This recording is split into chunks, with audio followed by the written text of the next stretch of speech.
वाहिगुरु जी का खालसा वाहिगुरु जी की फतेह। अस्सलाम वालेकुम आदाब बर्ज मैं हाँ तुहाडी होस्ट नीलम कौर ते मैं टीवी 84 ਦੇ ਸਾਰੇ ਦਰਸ਼ਕਾਂ ਤੇ ਸਰੋਤਿਆਂ ਦਾ ਨਿੱਘਾ ਸਵਾਗਤ ਕਰਦੀ ਹਾਂ ਪ੍ਰੋਗਰਾਮ ਸੱਚੋ ਸੱਚ ਵਿੱਚ ਜਿਹੜੇ ਇਸ ਪ੍ਰੋਗਰਾਮ ਨਾਲ ਦੇਸ਼ਾਂ ਵਿਦੇਸ਼ਾਂ ਤੋਂ ਜੁੜ ਚੁੱਕੇ ਨੇ। ਖਾਲਸਾਨਾ ਅਫੇਅਰ ਸੈਂਟਰ ਦੇ ਸੰਚਾਲਕ ਡਾਕਟਰ ਅਮਰਜੀਤ ਸਿੰਘ ਜੀ ਰੋਜ਼ਾਨਾ ਦੀ ਤਰ੍ਹਾਂ ਸਟੂਡੀਓ ਵਿੱਚ ਮੇਰੇ ਨਾਲ ਸ਼ਾਮਿਲ ਨੇ। ਆਓ ਉਹਨਾਂ ਨਾਲ ਗੱਲਬਾਤ ਕਰਕੇ ਅੱਜ ਦੇ ਅਹਿਮ ਇਸ਼ੂਜ਼ ਉੱਪਰ ਉਹਨਾਂ ਤੋਂ ਉਹਨਾਂ ਦਾ ਤਬਸਰਾ ਜਾਣਦੇ ਹਾਂ। ਜੀ ਡਾਕਟਰ ਸਾਹਿਬ ਵਾਹਿਗੁਰੂ ਜੀ ਕਾ ਖਾਲਸਾ ਵਾਹਿਗੁਰੂ ਜੀ ਕੀ ਫਤਿਹ। हाँ जी नीलम कौर जी ਤੁਹਾਨੂੰ भी ਤੇ ਦੁਨੀਆ ਭਰ ਚ ਬੈਠੇ ਸਾਡੇ ਬਹੁਤ ਹੀ ਪਿਆਰੇ ਸੋਹਣੇ ਸਿਆਣੇ ਸੁਨੱਖੇ ਟੀਵੀ 84 ਦੇ ਦਰਸ਼ਕਾਂ ਨੂੰ ਵੀ ਵਾਹਿਗੁਰੂ ਜੀ ਕਾ ਖਾਲਸਾ ਵਾਹਿਗੁਰੂ ਜੀ ਕੀ ਫਤਿਹ ਤੇ ਸਾਡੇ ਬਹੁਤ ਹੀ ਪਿਆਰੇ ਮੁਸਲਮਾਨ ਭੈਣਾਂ ਭਰਾਵਾਂ ਨੂੰ अस्सलाम वालेकुम। जी डॉक्टर साहब जी आया नु प्रोग्राम सच्चो सच विच है। बहुत शुक्रिया जी डॉक्टर साहब आज 9 दिसंबर 2020 26 मगर नानकशाही संमत 552 ਦਾ ਦਿਨ ਹੈ ਤੇ ਡਾਕਟਰ ਸਾਹਿਬ ਪ੍ਰੋਗਰਾਮ ਸ਼ੁਰੂ ਕਰਨ ਤੋਂ ਪਹਿਲਾਂ ਅਸੀਂ ਆਪਣੇ ਦਰਸ਼ਕਾਂ ਤੇ ਸਰੋਤਿਆਂ ਨੂੰ ਹਮੇਸ਼ਾ ਤਰ੍ਹਾਂ ਦੱਸਦੀ ਵਿਊਅਰਸ ਜੇ ਤੁਸੀਂ ਹੱਕ ਸੱਚ ਇਨਸਾਫ ਤੇ ਪੈਰਾ ਦਿਨ ਦਾ ਇੱਕੋ ਇੱਕ ਚੈਨਲ ਟੀਵੀ 84 ਨੂੰ ਦੇਖਣਾ ਚਾਹੁੰਦੇ ਹੋ ਤਾਂ ਤੁਸੀਂ ਦੇਖ ਸਕਦੇ ਹੋ ਸਪੈਕਟਰਮ ਕੇਬਲ, ਆਰਸੀਐਨ ਕੇਬਲ, ਬੈਲਫਾਬ ਕੇਬਲ ਕੈਨੇਡਾ, roku, ਚਾਦੂ ਬਾਕਸ, ਸ਼ਾਵਾ, ਫੇਸਬੁੱਕ ਟੀਵੀ 84 ਦੀ ਐਪ ਰਾਹੀਂ online streaming and IP box ਤੇ ਤੁਸੀਂ ਟੀਵੀ 84 ਨੂੰ ਦੇਖ ਸਕਦੇ ਹੋ। ਵਿਊਅਰਸ ਜੇ ਤੁਸੀਂ ਟੀਵੀ 84 ਨਾਲ ਜਾਂ ਪ੍ਰੋਗਰਾਮ ਸੱਚੋ ਸੱਚ ਨਾਲ ਫੇਸਬੁੱਕ ਰਾਹੀਂ ਜੁੜੇ ਹੋ ਤਾਂ ਇਸ ਨੂੰ ਵੱਧ ਤੋਂ ਵੱਧ ਲਾਈਕ ਕਰੋ ਤੇ ਸ਼ੇਅਰ ਕਰੋ ਅਤੇ ਨਾਲ ਹੀ YouTube ਤੇ ਸਬਸਕ੍ਰਾਈਬ ਵੀ ਕਰੋ। ਇਹ ਵੀ ਦੱਸਦੀ ਕਿ ਤੁਸੀਂ ਟੀਵੀ 84 ਦੀ ਐਪ ਨੂੰ ਐਂਡਰੋਇਡ ਐਂਡ ਐਪ ਸਟੋਰ ਤੇ ਡਾਊਨਲੋਡ ਕਰਕੇ ਜੋ ਟੀਵੀ 84 ਦੀ ਲਾਈਵ ਸਟ੍ਰੀਮ ਹੈ ਉਸ ਨੂੰ ਤੁਸੀਂ 24 ਆਵਰਸ ਦੇਖ ਸਕਦੇ ਹੋ। ਵਿਊਅਰਸ ਹੁਣ ਅਸੀਂ ਆਪਣੇ ਪ੍ਰੋਗਰਾਮ ਦੀ ਸ਼ੁਰੂਆਤ ਕਰਨ ਜਾ ਰਹੇ ਹਾਂ। ਪ੍ਰੋਗਰਾਮ ਦੇ ਸ਼ੁਰੂ ਵਿੱਚ ਪਹਿਲਾਂ ਤਾਂ ਮਾਫੀ ਚਾਹੁੰਦੇ ਹਾਂ ਆਪਣਾ ਪ੍ਰੋਗਰਾਮ ਲੇਟ ਸ਼ੁਰੂ ਕਰਨ ਦੀ। ਸੋ ਹਮੇਸ਼ਾ ਤਰ੍ਹਾਂ ਅੱਜ ਵੀ ਆਪਾਂ ਜੋ ਕਿਸਾਨਾਂ ਦਾ ਜਿਹੜਾ ਮੁੱਦਾ ਹੈ ਉਸ ਉੱਪਰ ਆਪਾਂ ਗੱਲਬਾਤ ਕਰਨ ਜਾ ਰਹੇ ਹਾਂ ਕਿ ਕਿਸ ਤਰ੍ਹਾਂ ਕਿਸਾਨਾਂ ਨਾਲ ਜਿਹੜੀ ਸਰਕਾਰ ਦੀ ਜਿਹੜੀ ਗੱਲ ਹੈ ਉਹ ਟੁੱਟ ਗਈ ਹੈ। ਕਿਸਾਨਾਂ ਨੇ ਸੰਘਰਸ਼ ਨੂੰ ਅੱਗੇ ਤੋਰਨ ਲਈ ਕੁਝ ਸਖਤ ਫੈਸਲੇ ਲਏ ਨੇ ਜਿਨ੍ਹਾਂ ਦੀ ਆਪਾਂ ਸਾਂਝ ਤੁਹਾਡੇ ਨਾਲ ਪਾਵਾਂਗੇ। ਜ਼ਾਹਿਰ ਹੈ ਕਿ ਮੋਦੀ ਸਰਕਾਰ ਦੀ ਨੀਤੀ ਜਿਹੜੀ ਹੈ ਉਹ ਇਮਾਨਦਾਰੀ ਆਧਾਰਿਤ ਨਾ ਹੋ ਕੇ ਧੋਖੇਦੇਹੀ, ਫੁੱਟ ਪਾਉਣਾ, ਕਿਸਾਨਾਂ ਨੂੰ ਜਾਹਿਲ ਸਾਬਤ ਕਰਨਾ ਅਤੇ ਅਖੀਰ ਵਿੱਚ ਉਹਨਾਂ ਤੇ ਜ਼ਬਰ ਢਾਉਣਾ ਹੈ। ਸੋ ਇਸ ਬਾਰੇ ਆਪਾਂ ਵਿਚਾਰ ਚਰਚਾ ਕਰਨ ਜਾ ਰਹੇ ਹਾਂ। ਸੋ ਅਸੀਂ ਚਾਹਾਂਗੇ ਕਿ ਤੁਸੀਂ ਸਟਾਰਟਿੰਗ ਤੋਂ ਲੈ ਕੇ ਐਂਡ ਤੱਕ ਸਾਡੇ ਨਾਲ ਇਸੇ ਤਰ੍ਹਾਂ ਹੀ ਬਣੇ ਰਹਿਣਾ। ਦੇਖਣ ਸੁਣ ਲਈ ਤੁਹਾਡਾ ਸਭ ਦਾ ਬਹੁਤ ਬਹੁਤ ਸ਼ੁਕਰੀਆ। ਜੀ ਡਾਕਟਰ ਸਾਹਿਬ ਕੀ ਵਿਚਾਰਾਂ ਨੇ?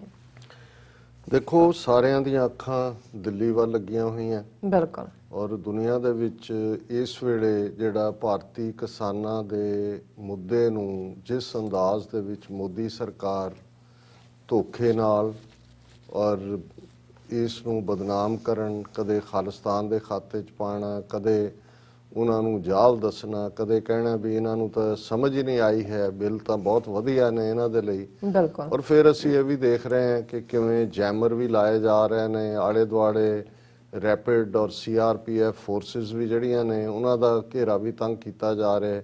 ਔਰ ਜਿਵੇਂ ਅਸੀਂ ਕੱਲ ਗੱਲ ਕੀਤੀ ਸੀ ਕਿ ਚਾਣਕਿਆ ਨੀਤੀ ਦਾ ਚੌਥਾ ਹਥਿਆਰ ਭੇਦ ਡਿਵਾਈਡ, ਉਸ ਦਾ ਵੀ ਵਰਤਾਰਾ ਸਾਹਮਣੇ ਆਇਆ ਕਿ ਕਿਵੇਂ ਉਹਨਾਂ ਨੇ ਜਿਹੜੇ ਕਿਸਾਨ ਉਸ ਬੰਦ ਭਾਰਤ ਬੰਦ ਤੋਂ ਬਾਅਦ ਮੁੜੇ ਉਹਨਾਂ ਚੋਂ ਸਿਲੈਕਟ 13 ਜਥੇਬੰਦੀਆਂ ਨੂੰ ਸੱਦਿਆ। ਲੇਕਿਨ ਇਸ ਚੋਂ ਹਾਂ ਪੱਖੀ ਗੱਲ ਇਹ ਹੈ ਕਿ ਬੇਸ਼ੱਕ ਉਹਨਾਂ ਨੇ ਅੰਦਰ ਜਾ ਕੇ ਰਿਅਲਾਈਜ਼ ਕੀਤਾ ਕਿ ਵੀ ਸਾਡੇ ਨਾਲ ਇਹ ਕੀ ਹੋਇਆ, ਜਾਂ ਉਹਨਾਂ ਨੂੰ ਲੱਗਾ ਕਿ ਭਾਈ ਇਹ ਤਾਂ ਇਹਨਾਂ ਤਿਲਾਂ ਦੇ ਵਿੱਚ ਤੇਲ ਨਹੀਂ ਹੈ, ਜਾਂ ਅਜੇ ਉਹਨਾਂ ਨੇ ਕਿਸੇ ਹੋਰ ਵੇਲੇ ਜਾ ਕੇ ਆਪਣਾ ਅਸਲੀ ਰੰਗ ਦਿਖਾਣਾ ਹੈ। ਇਸ ਬਾਰੇ ਅਸੀਂ ਜਿਹਨੂੰ ਅੰਗਰੇਜ਼ੀ 'ਚ ਕਹਿੰਦੇ ਨੇ ਟੂ ਕੀਪ ਦਾ ਫਿੰਗਰਸ ਕ੍ਰਾਸਡ, ਪਰ ਇਸ 'ਚ ਕੋਈ ਸ਼ੱਕ ਨਹੀਂ ਹੈ ਕਿ ਉਹ ਵਾਪਸ ਆਏ ਔਰ ਜਿਹੜੀਆਂ ਸਾਰੀਆਂ ਜਥੇਬੰਦੀਆਂ ਨੇ ਟੂਗੈਦਰਨੈਸ ਦੇ ਨਾਲ ਫੈਸਲਾ ਲਿਆ।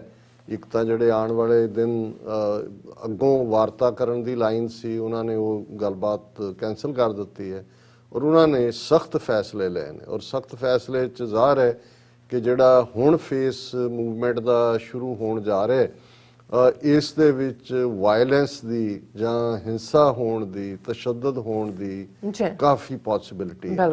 ਕਿਉਂਕਿ ਇੱਕ ਤਾਂ ਉਹਨਾਂ ਨੇ ਜਿਹੜੇ 3-4 ਫੈਸਲੇ ਨੇ ਉਹਨਾਂ 'ਚ ਮੁੱਖ ਤੌਰ ਤੇ ਉਹਨਾਂ ਨੇ ਇਹ ਕਿਹਾ ਕਿ ਵੀ ਅਸੀਂ ਹੁਣ ਬੀਜੇਪੀ ਲੀਡਰਾਂ ਦਾ ਘਿਰਾਓ ਕਰਾਂਗੇ ਔਰ ਉਸ ਘਿਰਾਓ ਦੇ ਦੌਰੇ 'ਚ ਜ਼ਾਹਰ ਹੈ ਕਿ ਜਦੋਂ ਤੁਸੀਂ ਘਿਰਾਓ ਕਰਦੇ ਹੋ ਉਹਨਾਂ ਦੇ ਕਾਊਂਟਰ ਵਰਕਰ ਵੀ ਨਿਕਲ ਸਕਦੇ ਨੇ, ਪੁਲਿਸ ਵੀ ਜਿਹੜੀ ਆ ਉਹਨਾਂ ਨੂੰ ਪ੍ਰੋਟੈਕਟ ਕਰਨ ਦੀ ਕੋਸ਼ਿਸ਼ ਕਰੇਗੀ ਔਰ ਆਪਸੀ ਜਿਹੜੀ ਹੈ ਕਸ਼ਮਕਸ਼ ਚੋਂ ਹੀ ਇਸ ਤਰੀਕੇ ਦੇ ਨਾਲ ਕਿਤੇ ਲਾਠੀ ਚਾਰਜ ਹੋ ਗਿਆ, ਕਿਤੇ ਵਾਇਲੈਂਸ ਹੋ ਗਈ।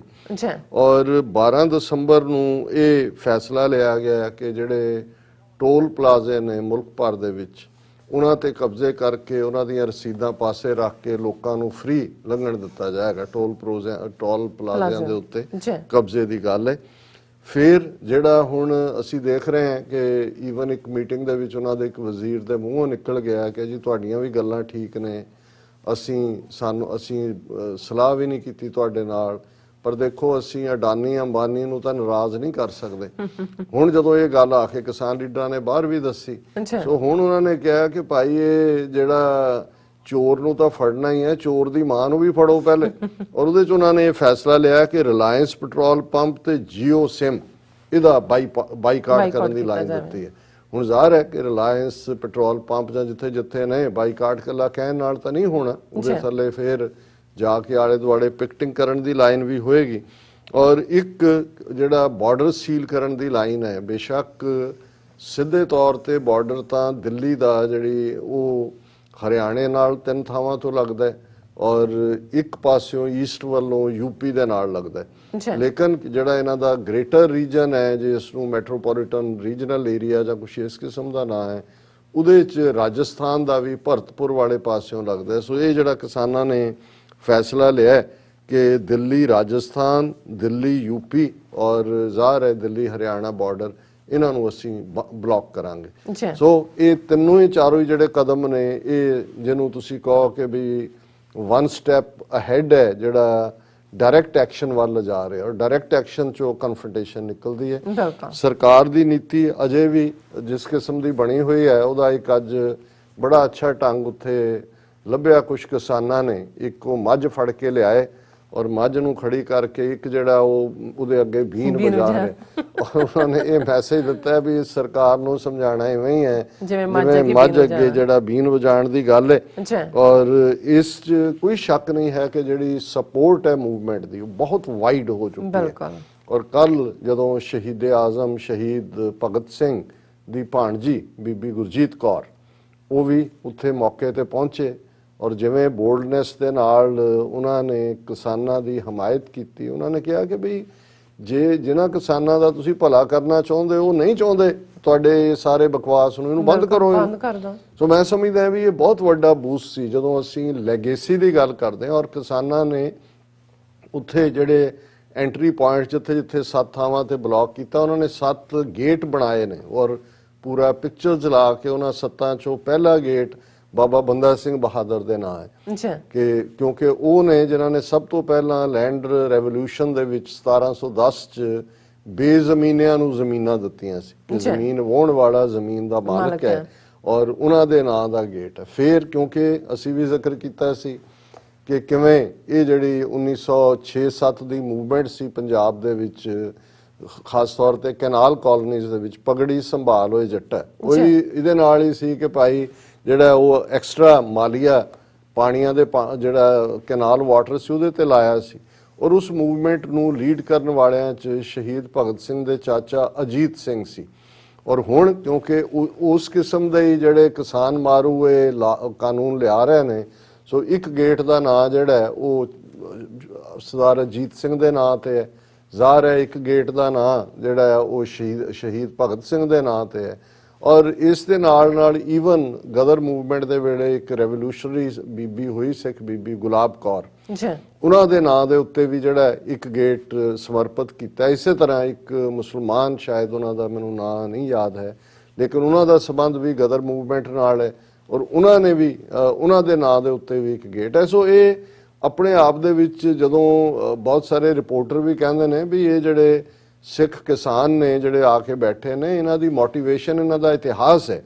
ਔਰ ਉਹਦੇ 'ਚ ਜ਼ਾਹਰਾ ਤੌਰ ਤੇ ਜਦੋਂ ਉੱਥੇ ਵਾਰਾਂ ਗਾਈਆਂ ਜਾ ਰਹੀਆਂ ਨੇ, ਹੁਣ ਮਾਈਆਂ ਬੀਬੀਆਂ ਜੇ 20-25 ਹਜ਼ਾਰ ਇਕੱਠੀਆਂ ਨੇ ਤੇ ਉਹਨਾਂ ਨੂੰ ਨੌਜਵਾਨ ਜਾ ਕੇ ਯੰਗ ਬੱਚੇ ਸੁਣਾ ਰਹੇ ਨੇ ਮਾਈ ਭਾਗੋ ਦੀ ਵਾਰ ਕਿ ਵੀ ਹੁਣ ਮਾਈ ਭਾਗੋ ਸਾਡੇ ਇਤਿਹਾਸ ਦਾ ਉਹ ਕਰੈਕਟਰ ਹੈ ਕਿ ਜਿਹੜੇ ਲਿਖ ਕੇ ਦੇ ਆਏ ਸੀ ਕਿ ਤੂੰ ਸਾਡਾ ਗੁਰੂ ਨਹੀਂ, ਅਸੀਂ ਤੇਰੇ ਸਿੱਖ ਨਹੀਂ, ਬੇਦਾਵੀਏ, ਉਹਨਾਂ ਨੂੰ ਕਿਵੇਂ ਮੋੜ ਕੇ ਮਾਈ ਭਾਗੋ ਲਿਆਈ ਔਰ ਕਿਵੇਂ ਜੂਝ ਕੇ ਉਹਨਾਂ ਸਾਰਿਆਂ ਨੇ ਜਿਹੜਾ 40 ਮੁਕਤੇ ਦਾ ਜਿਨ੍ਹਾਂ ਨੇ ਖਿਤਾਬ ਪਾਇਆ, ਜੋ ਉਹਨਾਂ ਨੇ ਸ਼ਹੀਦੀਆਂ ਪਾਈਆਂ।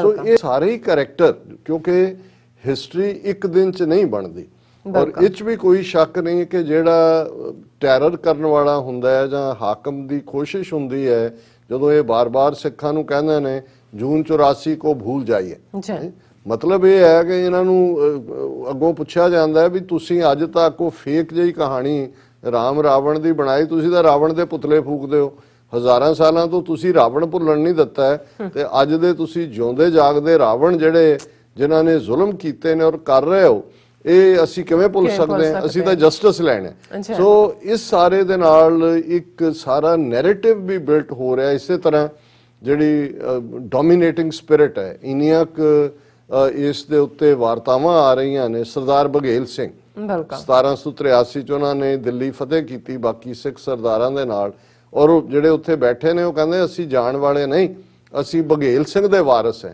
ਹੁਣ ਜਦੋਂ ਤੁਸੀਂ ਇਹ ਕਹਿੰਦੇ ਹੋ ਤਾਂ ਤੁਸੀਂ ਪਿਛਲੇ 200 ਸਾਲ ਦੀ ਹਿਸਟਰੀ ਦੇ ਨਾਲ ਜਿਹੜਾ ਆਪਣੇ ਆਪ ਨੂੰ ਜੋੜ ਲੈਂਦੇ ਹੋ 250 ਸਾਲ ਦੇ ਨਾਲ। ਔਰ ਇਸ ਸਾਰੇ ਚੋਂ ਇੱਕ ਗੱਲ ਬੜੀ ਜ਼ਾਹਰ ਹੈ ਕਿ ਉੱਥੇ ਜਿਸ ਕਿਸਮ ਦੀ ਅਵੇਕਨਿੰਗ ਹੈ, ਜਿਸ ਕਿਸਮ ਦੀ ਟ੍ਰੇਨਿੰਗ ਹੈ, ਗੱਲ ਇਹ ਨਹੀਂ ਹੈ ਵੀ ਕਿਸਾਨ ਲਹਿਰ ਕਿੰਨੀ ਦੇਰ ਚੱਲੇਗੀ, ਐਕਟ ਵਾਪਸ ਹੋਣਗੇ ਕਿ ਨਹੀਂ ਹੋਣਗੇ, ਇਹ ਇੱਕ ਵੱਖਰੀ ਡਿਬੇਟ ਹੈ। ਪਰ ਜਿਹੜੇ ਉੱਥੋਂ ਚਾਰਜ ਹੋ ਕੇ ਆ ਰਹੇ ਨੇ, ਜਿਨ੍ਹਾਂ ਦੀ ਮੈਂਟਲ ਟ੍ਰੇਨਿੰਗ ਹੋ ਰਹੀ ਹੈ, ਜਿਨ੍ਹਾਂ ਨੂੰ ਉਹਨਾਂ ਦਾ ਇਤਿਹਾਸ ਔਰ ਵਿਰਸਾ ਇਸ ਸਾਰੇ ਦੇ ਨਾਲ ਜਿਹੜਾ ਉਹਨਾਂ ਦੇ ਜ਼ਿਹਨ ਦੇ ਵਿੱਚ ਆ ਗਿਆ, ਉਹ ਦੱਬਣ ਵਾਲੇ ਨਹੀਂ ਨੇ। ਔਰ ਇਹੀ ਕਾਰਨ ਹੈ ਜਦੋਂ ਅਸੀਂ ਦੇਖਦੇ ਹਾਂ ਕਿ ਬਰਖਾ ਦੱਤ ਵਰਗੀ ਇੱਕ ਪੂਰੀ ਪ੍ਰੈਜੂਡਿਸ ਜਿਹਨੇ ਜਦੋਂ ਪਿੱਛੇ ਦੀਪ ਸਿੱਧੂ ਦੇ ਨਾਲ ਇੰਟਰਵਿਊ ਕਰਦੇ ਆ, ਉਹਨੇ ਕਿਵੇਂ ਆਪਣਾ ਜਿਹੜਾ ਅੰਦਰਲੀ ਨਫ਼ਰਤ ਦਿਖਾਈ ਜਦੋਂ ਬਾਰ-ਬਾਰ ਉਹ ਇਨਸਿਸਟ ਕਰ ਰਹੀ ਸੀ ਇਹ ਕਹਿਣ ਦੇ ਲਈ ਕਿ ਜੀ ਇਹ ਦੱਸੋ ਕਿ ਵੀ ਪਿੰਡਾਂ ਵਾਲੇ ਟੈਰਰਿਸਟ ਹੈ ਕਿ ਨਹੀਂ। ਸੋ ਉਹਨਾਂ ਨੇ ਦੀਪ ਸਿੱਧੂ ਬੜਾ ਉਹਨੇ ਆਪਣਾ ਕੂਲ ਰੱਖਿਆ, ਪਰ ਬਰਖਾ ਦੱਤ ਦਾ ਇੰਟਰਵਿਊ ਦੇ ਐਂਡ ਤੱਕ ਪਹੁੰਚਦੇ ਆ ਉਹਦੇ ਮੂੰਹ ਚੋਂ ਝੱਗ ਵਗਣ ਵਾਲੀ ਗੱਲ ਹੀ ਸੀ। ਲੇਕਿਨ ਹੁਣ ਉਹ ਇਹ ਸਾਬਤ ਕਰਨਾ ਚਾਹੁੰਦੀ ਸੀ ਕਿ ਵੀ ਇਹ ਤਾਂ ਸਾਰਾ ਜਿਹੜਾ ਹੈ ਇਹ ਤਾਂ ਦਹਿਸ਼ਤਗਰਦੀ ਦੇ ਨਾਲ ਜੋੜ ਕੇ ਇਹ ਤਾਂ ਐਵੇਂ ਇੱਕ ਲਬਾਦਾ ਹੋ ਰਿਹਾ ਤੇ ਅੰਦਰ ਹੋ ਰਿਹਾ। ਪਰ ਅੱਜ ਵਾਸ਼ਿੰਗਟਨ ਪੋਸਟ ਦੇ ਵਿੱਚ ਮੈਂ ਉਹਦਾ ਆਰਟੀਕਲ ਲਿਖਿਆ, ਮੈਂ ਕਿਹਾ ਦੇਖੋ ਇਹ ਕਿਵੇਂ ਗਿਰਗਟ ਤਾਂ ਵਿਚਾਰਾ ਐਵੇਂ ਹੀ ਬਦਨਾਮ ਹੈ ਕਿ ਜੇ ਗਿਰਗਟ ਰੰਗ ਬਦਲਦਾ। ਉਹਨੇ ਓਪੀਨੀਅਨ ਪੇਜ ਵਾਸ਼ਿੰਗਟਨ ਪੋਸਟ ਲਿਖਿਆ, ਉਹਦਾ ਹੈਡਲਾਈਨ ਇਹ ਹੈ, protesting farmers are teaching India a hard but much needed lesson. ਕਿ ਇਹ ਜਿਹੜੇ ਕਿਸਾਨ ਪ੍ਰੋਟੈਸਟ ਕਰ ਰਹੇ ਨੇ, ਇਹ ਭਾਰਤ ਨੂੰ ਜਿਹੜਾ ਇੱਕ ਸਖਤ ਸਬਕ ਸਿਖਾ ਰਹੇ ਨੇ, ਜਿਹੜਾ ਇਹਨਾਂ ਨੂੰ ਬੜਾ ਲੜੀਂਦਾ ਸੀ।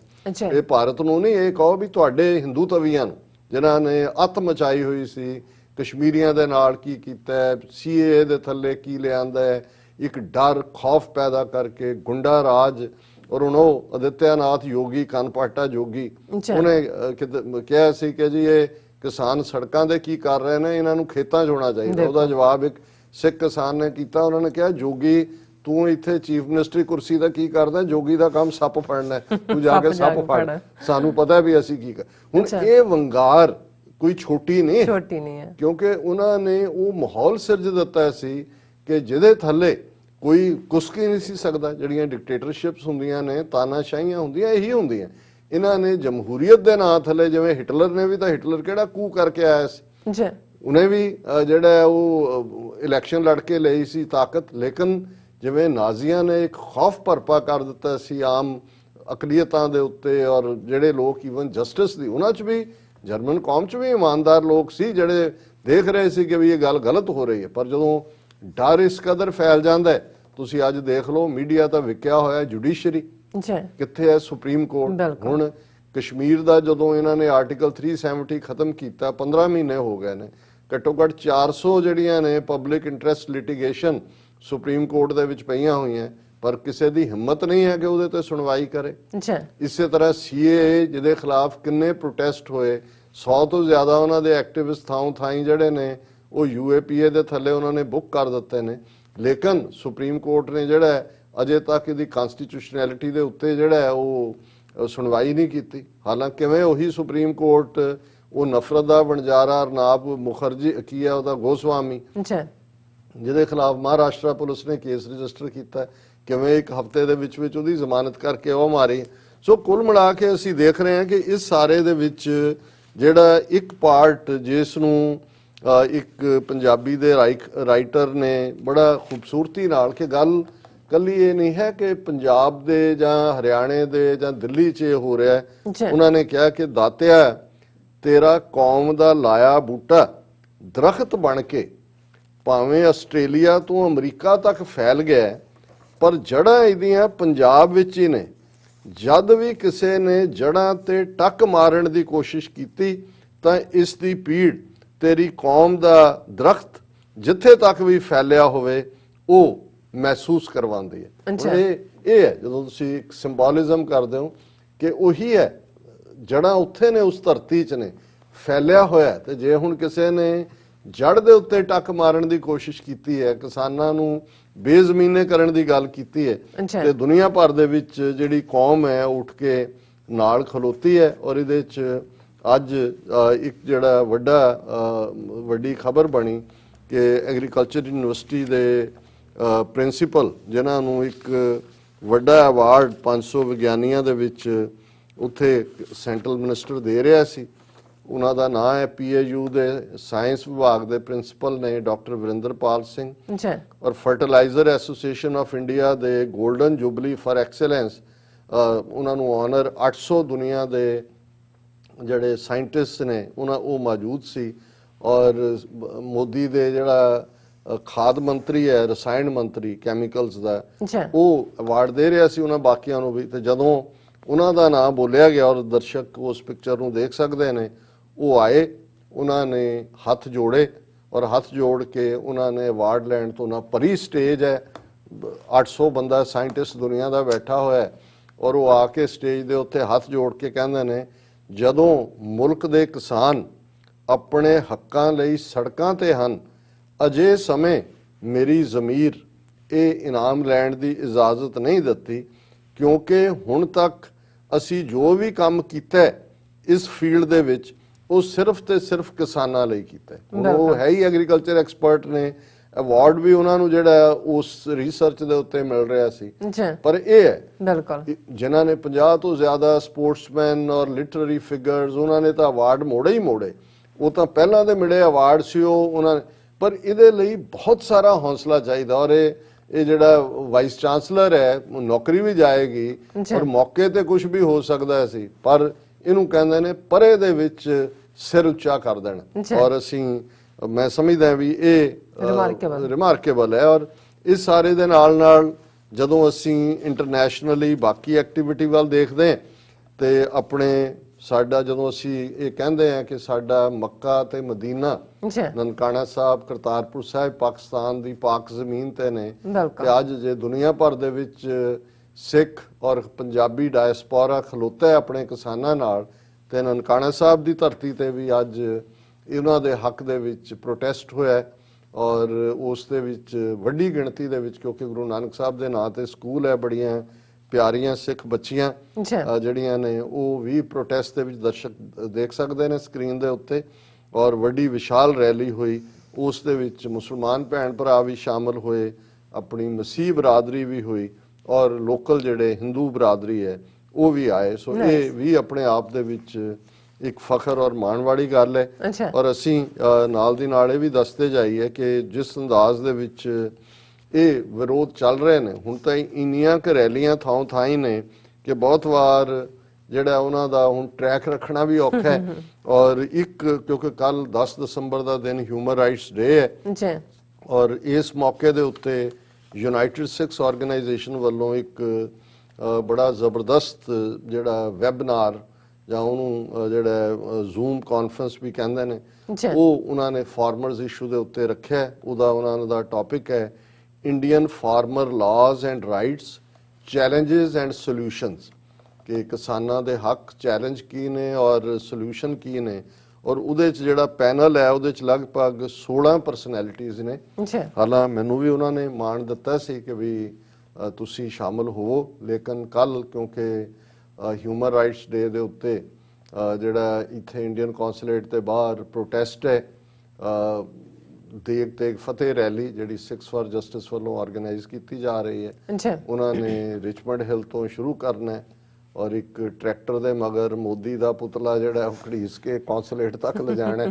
ਸੋ ਉਹੀ ਟਾਈਮ ਉਹਨਾਂ ਦੇ ਇਸ ਦਾ ਸੀ। ਸੋ ਮੈਂ ਉਹਨਾਂ ਤੋਂ ਮਾਫੀ ਚਾਹੀ, ਪਰ ਮੈਂ ਦੱਸਣਾ ਚਾਹੁੰਦੇ ਹਾਂ ਕਿ ਵੀ ਇਹ ਜਿਹੜੀ ਆਵਾਜ਼ ਹੈ ਕਿੱਥੋਂ ਤੱਕ ਪਹੁੰਚੀ ਹੈ। ਅੱਛਾ ਔਰ ਇਹਨਾਂ ਪੈਨਲਿਸਟ ਦੇ ਵਿੱਚ ਜਿਹੜੇ ਹੁਣੇ ਹੀ ਪਹਿਲੇ ਦਸਤਾਰਧਾਰੀ ਐਮਐਲਏ ਬਣੇ ਨੇ ਬ੍ਰਿਟਿਸ਼ ਕੋਲੰਬੀਆ ਦੇ ਵਿੱਚ ਅਮਨ ਸਿੰਘ ਨੇ, ਪੰਜਾਬ ਤੋਂ ਸਾਬਕਾ member parliament doctor Dharamvir Gandhi, ਕਿਉਂਕਿ ਇਹ ਵੀ ਮੈਸੇਜ ਆਣਾ ਬੜਾ ਜ਼ਰੂਰੀ ਹੈ ਬਿਲਕੁਲ ਕਿ ਜਿਹੜੇ ਠੀਕ ਸੋਚ ਵਾਲੇ ਪੰਜਾਬੀ ਹਿੰਦੂ ਨੇ, ਜਿਨ੍ਹਾਂ 'ਚ ਡਾਕਟਰ ਗਾਂਧੀ ਅਸੀਂ ਟੀਵੀ 84 ਤੇ ਕਈ ਵਾਰ ਉਹਨਾਂ ਨੂੰ ਇੰਟਰਵਿਊ ਕੀਤਾ। ਇਸੇ ਤਰ੍ਹਾਂ ਦੀਪ ਸਿੱਧੂ ਜਿਹੜੇ ਬੇਸ਼ੱਕ ਉੱਥੇ ਕਾਮਰੇਡੀ ਲਾਣਾ ਸਾਈਡ ਲਾਈਨ ਕਰਨ ਦੀ ਉਹਨਾਂ ਨੂੰ ਕੋਸ਼ਿਸ਼ ਕਰਦਾ ਹੈ, ਪਰ ਉਹ ਇਸ ਜ਼ੂਮ ਕਾਨਫਰੰਸ ਦਾ ਹਿੱਸਾ ਹੋਣਗੇ।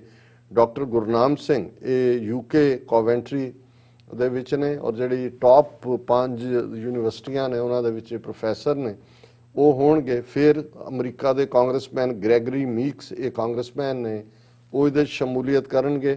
ਡਾਕਟਰ ਇਕਜ਼ਾਰ ਕਰਾਮਤ ਚੀਮਾ ਇੰਗਲੈਂਡ ਦੇ ਵਿੱਚ ਜਿਹੜੇ ਸਿੱਖ ਦੋਸਤ ਵੀ ਨੇ ਔਰ ਯੂਨਾਈਟਿਡ ਨੇਸ਼ਨਸ ਦੇ ਜੈਨੋਸਾਈਡ ਜਿਹੜੀ ਸੰਸਥਾ ਹੈ ਉਸ ਦੇ ਐਡਵਾਈਜ਼ਰ ਵੀ ਨੇ। ਪ੍ਰੋਫੈਸਰ ਜਗਮੋਹਨ ਸਿੰਘ ਟੋਨੀ ਇਹ ਵਰਲਡ ਸਿੱਖ ਨਿਊਜ਼ ਦੇ ਐਡੀਟਰ ਨੇ। ਜੌਨ ਗੈਰਮੰਡੀ ਇਹ ਇਕੱਲੇ ਕਾਂਗਰਸਮੈਨ ਹੀ ਨਹੀਂ, ਯੂਬਾ ਸਿਟੀ ਤੋਂ ਕਾਂਗਰਸਮੈਨ ਨੇ, ਪਰ ਜਿਹੜੀ ਯੂਐਸ ਕਾਂਗਰੈਸ਼ਨਲ ਸਿੱਖ ਕਾਕਸ ਹੈ ਜਿਹਦੇ 50 ਤੋਂ ਜ਼ਿਆਦਾ ਮੈਂਬਰ ਨੇ, ਉਹਦੇ ਇਹ ਕੋਚੇਅਰ ਨੇ ਡੈਮੋਕ੍ਰੈਟਾਂ ਵੱਲੋਂ, ਉਹ ਵੀ ਹੋਣਗੇ। ਔਰ ਇਸੇ ਤਰ੍ਹਾਂ ਲੁਧਿਆਣੇ ਤੋਂ ਪ੍ਰੋਫੈਸਰ ਕਮਲ ਵੱਤਾ ਕੰਟਰੋਲਰ ਨੇ ਪੀਏਯੂ 'ਚ, ਔਰ ਇਹ ਇਸ ਖੇਤੀਬਾੜੀ ਔਰ ਪਾਣੀ ਸੰਬੰਧੀ ਮਾਮਲਿਆਂ ਦੇ ਮਾਹਿਰ ਨੇ। ਪ੍ਰੀਤ ਗਿੱਲ ਮੈਂਬਰ ਪਾਰਲੀਮੈਂਟ ਇੰਗਲੈਂਡ ਤੋਂ, ਇਹ ਵੀ ਇਸ 'ਚ ਹੋਣਗੇ। ਪ੍ਰਭਲੋਚ ਸਿੰਘ ਇਹ ਐਡਵੋਕੇਟ ਨੇ ਚੰਡੀਗੜ੍ਹ 'ਚ, ਸਾਡੇ ਇੱਥੇ ਵੀ ਸਟੂਡੀਓ 'ਚ ਆਏ ਹੋਏ ਨੇ। ਰੌਬ ਮਿਚਲ ਮੈਂਬਰ ਪਾਰਲੀਮੈਂਟ ਨੇ ਆਸਟ੍ਰੇਲੀਆ ਤੋਂ। ਸੋ ਇਸ ਤੋਂ ਤੁਸੀਂ ਅੰਦਾਜ਼ਾ ਲਾਓ, ਇਹ ਹੈ ਡਾਇਸਪੋਰਾ ਸਿੱਖ ਕਮਿਊਨਿਟੀ ਦਾ ਕਮਾਲ। ਜਿਹੜੇ ਲੋਕ ਕਈ ਵਾਰ ਇਹ ਕਹਿੰਦੇ ਸੀ ਜੀ ਇੱਥੇ ਨਾਰੇ ਲਾਉਣ ਨਾਲ ਕੀ ਬਣਦਾ ਹੈ, ਉੱਥੇ ਜਾਓ ਤੇ ਉਹ ਦੇਖ ਸਕਦੇ ਨੇ ਕਿ ਕਿਵੇਂ ਅੱਜ, ਔਰ ਦਰਸ਼ਕ ਸਕਰੀਨ ਦੇ ਉੱਤੇ ਉਹਨਾਂ ਸਾਰਿਆਂ ਦੀਆਂ ਪਿਕਚਰਸ ਦੇਖ ਸਕਦੇ ਨੇ ਜਿਹੜੇ ਕੱਲ ਦੀ ਜ਼ੂਮ ਕਾਨਫਰੰਸ ਦਾ ਹਿੱਸਾ ਹੋਣਗੇ। ਸਿਮਰਨਜੀਤ ਸਿੰਘ ਬੈਂਸ ਐਮਐਲਏ ਨੇ ਲੁਧਿਆਣੇ ਤੋਂ, ਕਿਉਂਕਿ ਵਾਟਰ ਇਸ਼ੂ ਦੇ ਉੱਤੇ ਇਹਨਾਂ ਨੇ ਕਾਫੀ ਬੋਲਡ ਸਟੈਂਡ ਲਿਆ, ਸੋ ਉਹਨਾਂ ਨੇ ਇਹਦੇ 'ਚ ਸ਼ਾਮਲ ਕੀਤਾ। ਸੁਖਪਾਲ ਸਿੰਘ ਖਹਿਰਾ ਇਹ ਐਮਐਲਏ ਨੇ ਔਰ ਵੋਕਲ ਨੇ ਪੰਜਾਬ 'ਚ ਸਿੱਖ ਮੁੱਦਿਆਂ ਦੇ ਉੱਤੇ ਔਰ ਪੰਜਾਬ ਦੇ ਮੁੱਦਿਆਂ ਤੇ, ਔਰ ਸਿੱਧੂ ਉਸ ਸ਼ੰਭੂ ਬਾਰਡਰ ਦੇ ਉੱਤੇ ਵੀ ਆਏ। ਸੁਖ ਧਾਲੀਵਾਲ ਇਹ ਮੈਂਬਰ ਪਾਰਲੀਮੈਂਟ ਨੇ ਕੈਨੇਡਾ ਤੋਂ, ਬ੍ਰਿਟਿਸ਼ ਕੋਲੰਬੀਆ ਤੋਂ, ਔਰ ਇਹ ਵੀ ਹਮੇਸ਼ਾ ਵੋਕਲ ਆਵਾਜ਼ ਹੁੰਦੀ ਹੈ। ਔਰ ਡਾਕਟਰ ਪ੍ਰੋਫੈਸਰ ਜਨਕ ਰਾਜਨ ਇਹ ਇੱਕ ਪ੍ਰੋਮੀਨੈਂਟ ਇਕੋਨੋਮਿਸਟ ਨੇ ਜਿਨ੍ਹਾਂ ਦੀਆਂ ਰਿਪੋਰਟਸ ਯੂਐਨ ਔਰ ਦੂਸਰੇ ਜਾਂਦੀਆਂ ਨੇ। ਟੈਰਸ ਜੀ ਕਾਕਸ ਇਹ ਕਾਂਗਰਸਮੈਨ ਨੇ ਯੂਐਸ, ਇਹ ਹੋਣਗੇ। R Venkataraman general secretary Tamil national movement. ਹੁਣ ਇਹ ਵੀ ਮੈਸੇਜ ਹੈ ਕਿ ਵੀ ਹੁਣ, ਔਰ ਅੱਜ ਹੀ ਮੇਰਾ ਟੀਵੀ 1 ਦੇ ਉੱਤੇ ਇੰਟਰਵਿਊ ਸੀ, ਲਾਹੌਰ ਤੋਂ ਚੱਲ ਰਿਹਾ ਸੀ, ਔਰ ਉਹਨਾਂ ਨੇ ਐਂਡ 'ਚ ਪੁੱਛਿਆ ਕਿ ਵੀ ਕੀ ਕਰਨਾ ਬਣਦਾ, ਔਰ ਮੈਂ ਕਿਹਾ ਜੀ ਹੁਣ ਵਕਤ ਜੋ ਭਾਰਤ ਦੀਆਂ ਅਕਲੀਅਤਾਂ ਨੇ ਉਹਨਾਂ ਦੇ ਲਈ ਉਹੀ ਹੈ ਜੋ ਬੈਂਜਾਮਿਨ ਫਰੈਂਕਲਿਨ ਨੇ ਕਿਸੇ ਵੇਲੇ ਅਮਰੀਕਾ ਵਾਲਿਆਂ ਨੂੰ ਕਿਹਾ ਸੀ ਕਿ we all must hang together otherwise we will be hanged separately. ਜੇ ਸਾਨੂੰ ਸਭ ਨੂੰ ਇਕੱਠੇ ਹੋਣਾ ਪਏਗਾ ਤਾਂ ਕੱਲੇ ਮਾਰ ਖਾਵਾਂਗੇ।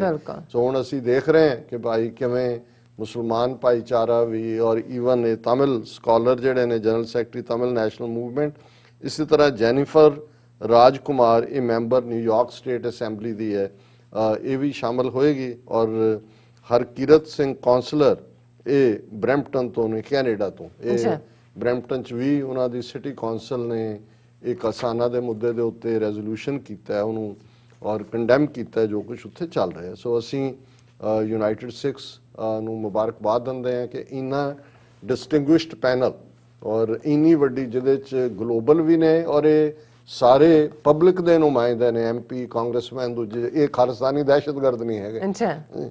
ਔਰ ਇਹ ਆਪਣੇ ਆਪ 'ਚ ਡਾਇਸਪੋਰਾ ਸਿੱਖਾਂ ਦੀ ਪਾਵਰ ਸ਼ੋਅ ਕਰਦਾ। ਦੂਸਰੀ ਐਕਟੀਵਿਟੀਜ਼ ਦੇ ਵਿੱਚ ਜਿਵੇਂ ਮੈਂ ਦੱਸਿਆ ਵੀ ਕੱਲ ਦੇਗ ਤੇ ਇੱਕ ਫਤਿਹ ਰੈਲੀ ਤਾਂ ਹੈ, ਇਹ ਪਹਿਲਾਂ 10 ਤੋਂ 12 ਜਿਹੜਾ ਹੈ ਇਹ ਉੱਥੇ ਹੋਏਗਾ ਰਿਚਮੰਡ ਹਿੱਲ, ਫਿਰ ਗੱਡੀਆਂ ਮਾਰਚ ਕਰਕੇ ਨਾਲ ਮੋਦੀ ਦਾ ਪੁਤਲਾ ਘੜੀਸਦੇ ਆ ਟਰੈਕਟਰ ਦੇ ਉੱਤੇ, ਕਿਉਂਕਿ ਪੰਜਾਬ ਦੇ ਟਰੈਕਟਰ ਵੀ ਦਿਖਾਉਣੇ ਉੱਥੇ ਲਿਆਂਦਾ, ਫਿਰ ਉੱਥੇ ਰੈਲੀ ਹੋਏਗੀ। ਔਰ 12 ਦਸੰਬਰ ਨੂੰ 9 ਵਜੇ ਜਿਹੜਾ ਦਸ਼ਮੇਸ਼ ਦਰਬਾਰ ਕਾਰਟਰੇਟ ਨਿਊ ਜਰਸੀ ਵਾਲੇ, ਹੁਣ ਇਹ ਹੁੰਦਾ ਨਾ ਇੱਕ ਸਿਨਰਜੈਸਿਕ ਇਫੈਕਟ ਹੈ, ਉਹਨਾਂ ਨੇ ਵੀ ਬੜੀ ਵੱਡੀ ਜਿਹੜੀ ਹੈ ਕਾਰ ਔਰ ਟਰੱਕ ਰੈਲੀ ਰੱਖੀ ਹੈ।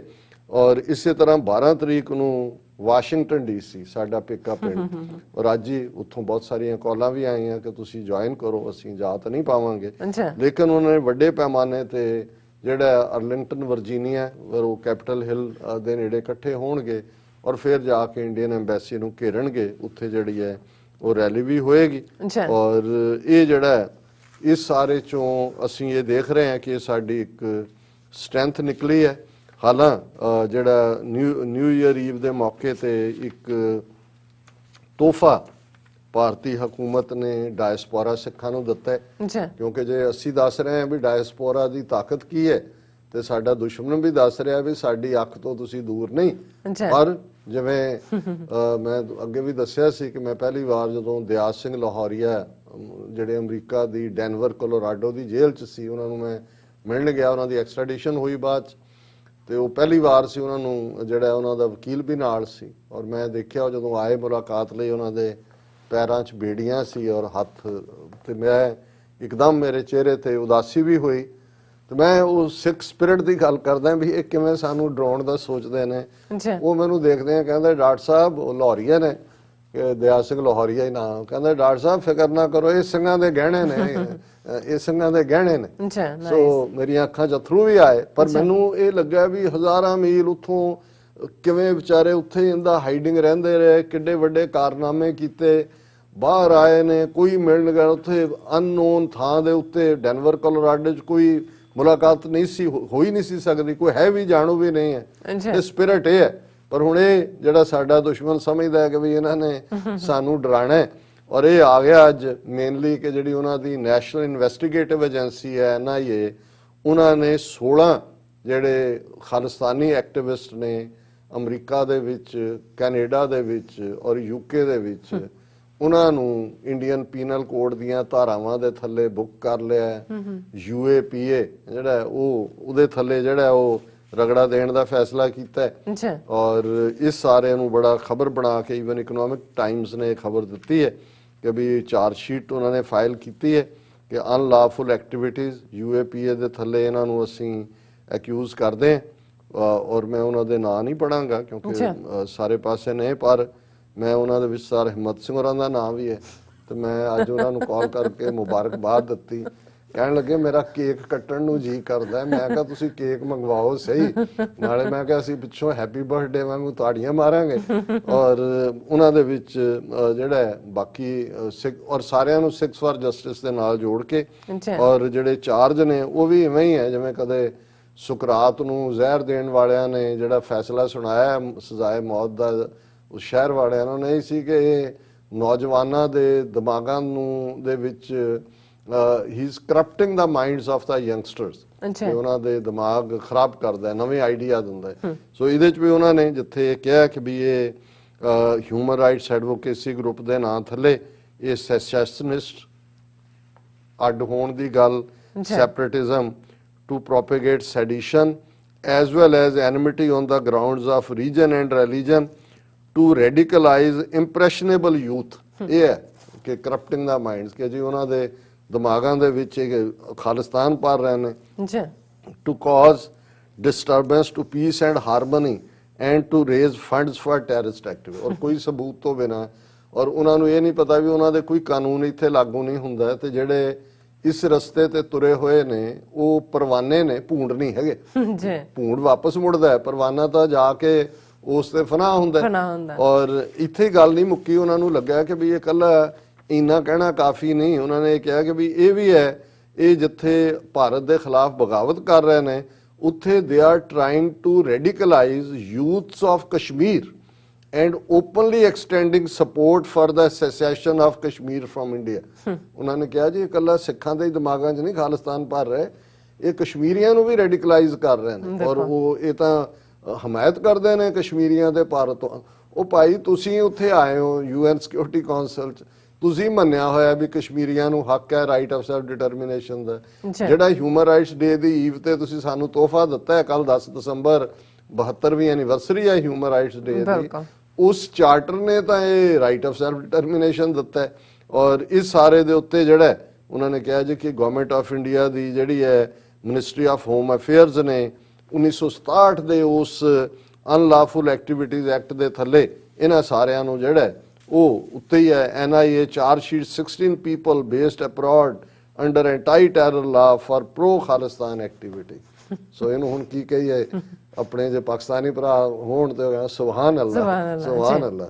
ਅਸੀਂ ਤਾਂ ਇਹੀ ਕਵਾਂਗੇ ਕਿ ਜੀ ਵਾਹ ਵਾਹ ਵਾਹ ਵਾਹ, ਕਿਆ ਤੋਹਫਾ ਹੈ ਜਨਾਬ, ਤੁਸੀਂ ਤੁਹਾਡਾ ਇਹ ਤੋਹਫੇ ਦਾ ਅਸੀਂ ਸਾਡੇ ਕੋਲ ਅਲਫਾਜ਼ ਨਹੀਂ ਕਿ ਵੀ ਅਸੀਂ ਤੁਹਾਡਾ ਸ਼ੁਕਰੀਆ ਅਦਾ ਕਰ ਸਕੀਏ।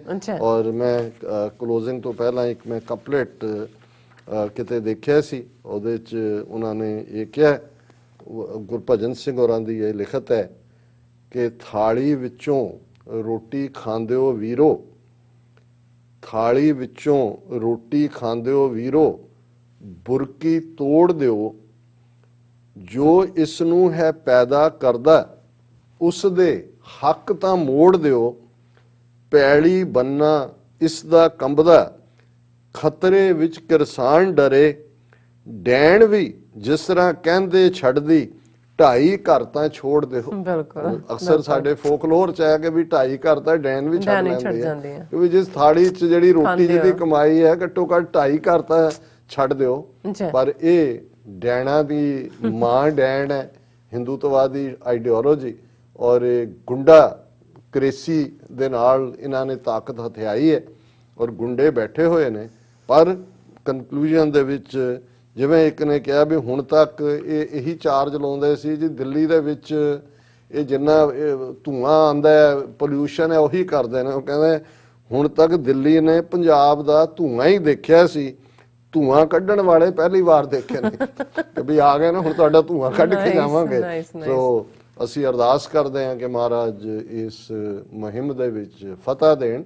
ਇਹ ਸਾਡਾ ਇੱਕ ਜਿੱਤ ਦਾ ਪੜਾਅ ਹੋਏਗਾ, ਮੰਜ਼ਿਲ ਸਾਡੀ ਇੰਡੀਪੈਂਡੈਂਟ ਸੋਵਰਨ ਖਾਲਿਸਤਾਨ ਹੈ। ਔਰ ਅਸੀਂ ਅਪੀਲ ਵੀ ਕਰਾਂਗੇ ਕਿ ਕੱਲ ਦੇ ਇਸ ਰੈਲੀ ਦੇ ਵਿੱਚ ਜਿਹੜੇ ਵੀ ਨਿਊਯਾਰਕ 'ਚ ਆ ਸਕਦੇ ਨੇ ਈਸਟ ਕੋਸਟ ਤੋਂ ਦੂਸਰੇ, ਉਸ ਦੇ ਵਿੱਚ ਸ਼ਮੂਲੀਅਤ ਕਰੋ। ਬਿਲਕੁਲ ਰਾਜ ਸਾਹਿਬ, ਤੁਹਾਡਾ ਬਹੁਤ ਬਹੁਤ ਸ਼ੁਕਰੀਆ, ਤੁਸੀਂ ਆਪਣੇ ਵਿਚਾਰ ਸਾਡੇ ਦਰਸ਼ਕਾਂ ਨਾਲ ਸਾਂਝੇ ਕੀਤੇ ਨੇ। ਸਵੈਥਾ ਲੈਣੇ ਬ੍ਰੇਕ ਤੋਂ ਪਹਿਲਾਂ ਅਸੀਂ ਆਪਣੇ ਦਰਸ਼ਕਾਂ ਤੇ ਸਰੋਤਿਆਂ ਨੂੰ ਹਮੇਸ਼ਾ ਤਰ੍ਹਾਂ ਅਪੀਲ ਦੀ ਬੇਨਤੀ ਕਰਦੇ ਹਾਂ। ਵਿਊਅਰਸ, ਜਿਸ ਤਰ੍ਹਾਂ ਕਿ ਤੁਸੀਂ ਜਾਣਦੇ ਹੋ ਕਿ TV 84 ਇੱਕ ਪੰਥਕ ਚੈਨਲ ਹੈ, ਉਹ TV 84 ਹੱਕ ਸੱਚ ਇਨਸਾਫ ਦੀ ਜਿਹੜੀ ਆਵਾਜ਼ ਹੈ ਉਹ ਬੁਲੰਦ ਕਰ ਰਿਹਾ। ਸੋ TV 84 ਤੁਹਾਡੀ ਡੋਨੇਸ਼ਨ ਦੀ ਹੱਕਦਾਰ ਹੈ। TV 84 ਦੀ ਡੋਨੇਸ਼ਨ ਲਈ ਤੁਸੀਂ ਸਾਡੀ ਵੈਬਸਾਈਟ ਤੇ ਜਾ ਕੇ TV 84 ਤੇ ਤੁਸੀਂ ਜਿਹੜੀ ਵੈਬਸਾਈਟ ਹੈ ਉੱਥੇ ਜਾ ਕੇ ਆਪਣੇ ਜਿਹੜੇ ਡੋਨੇਸ਼ਨ ਹੈ ਉਹ ਤੁਸੀਂ ਸਾਨੂੰ ਭੇਜ ਸਕਦੇ। ਸਾਡੇ ਨਾਲ ਚੈੱਕ ਨੇ ਜਿਹੜੇ ਸਾਡਾ ਐਡਰੈਸ ਹੈ ਉਸ ਤੇ ਤੁਸੀਂ ਜਿਹੜੇ ਆਪਣਾ ਜੀ ਚੈੱਕ ਬਣਾ ਕੇ ਸਾਡੇ ਇਸ ਪਤੇ ਤੇ ਭੇਜ ਸਕਦੇ ਹੋ। 36-01 37th Avenue, Long Island City, New York 11101 USA।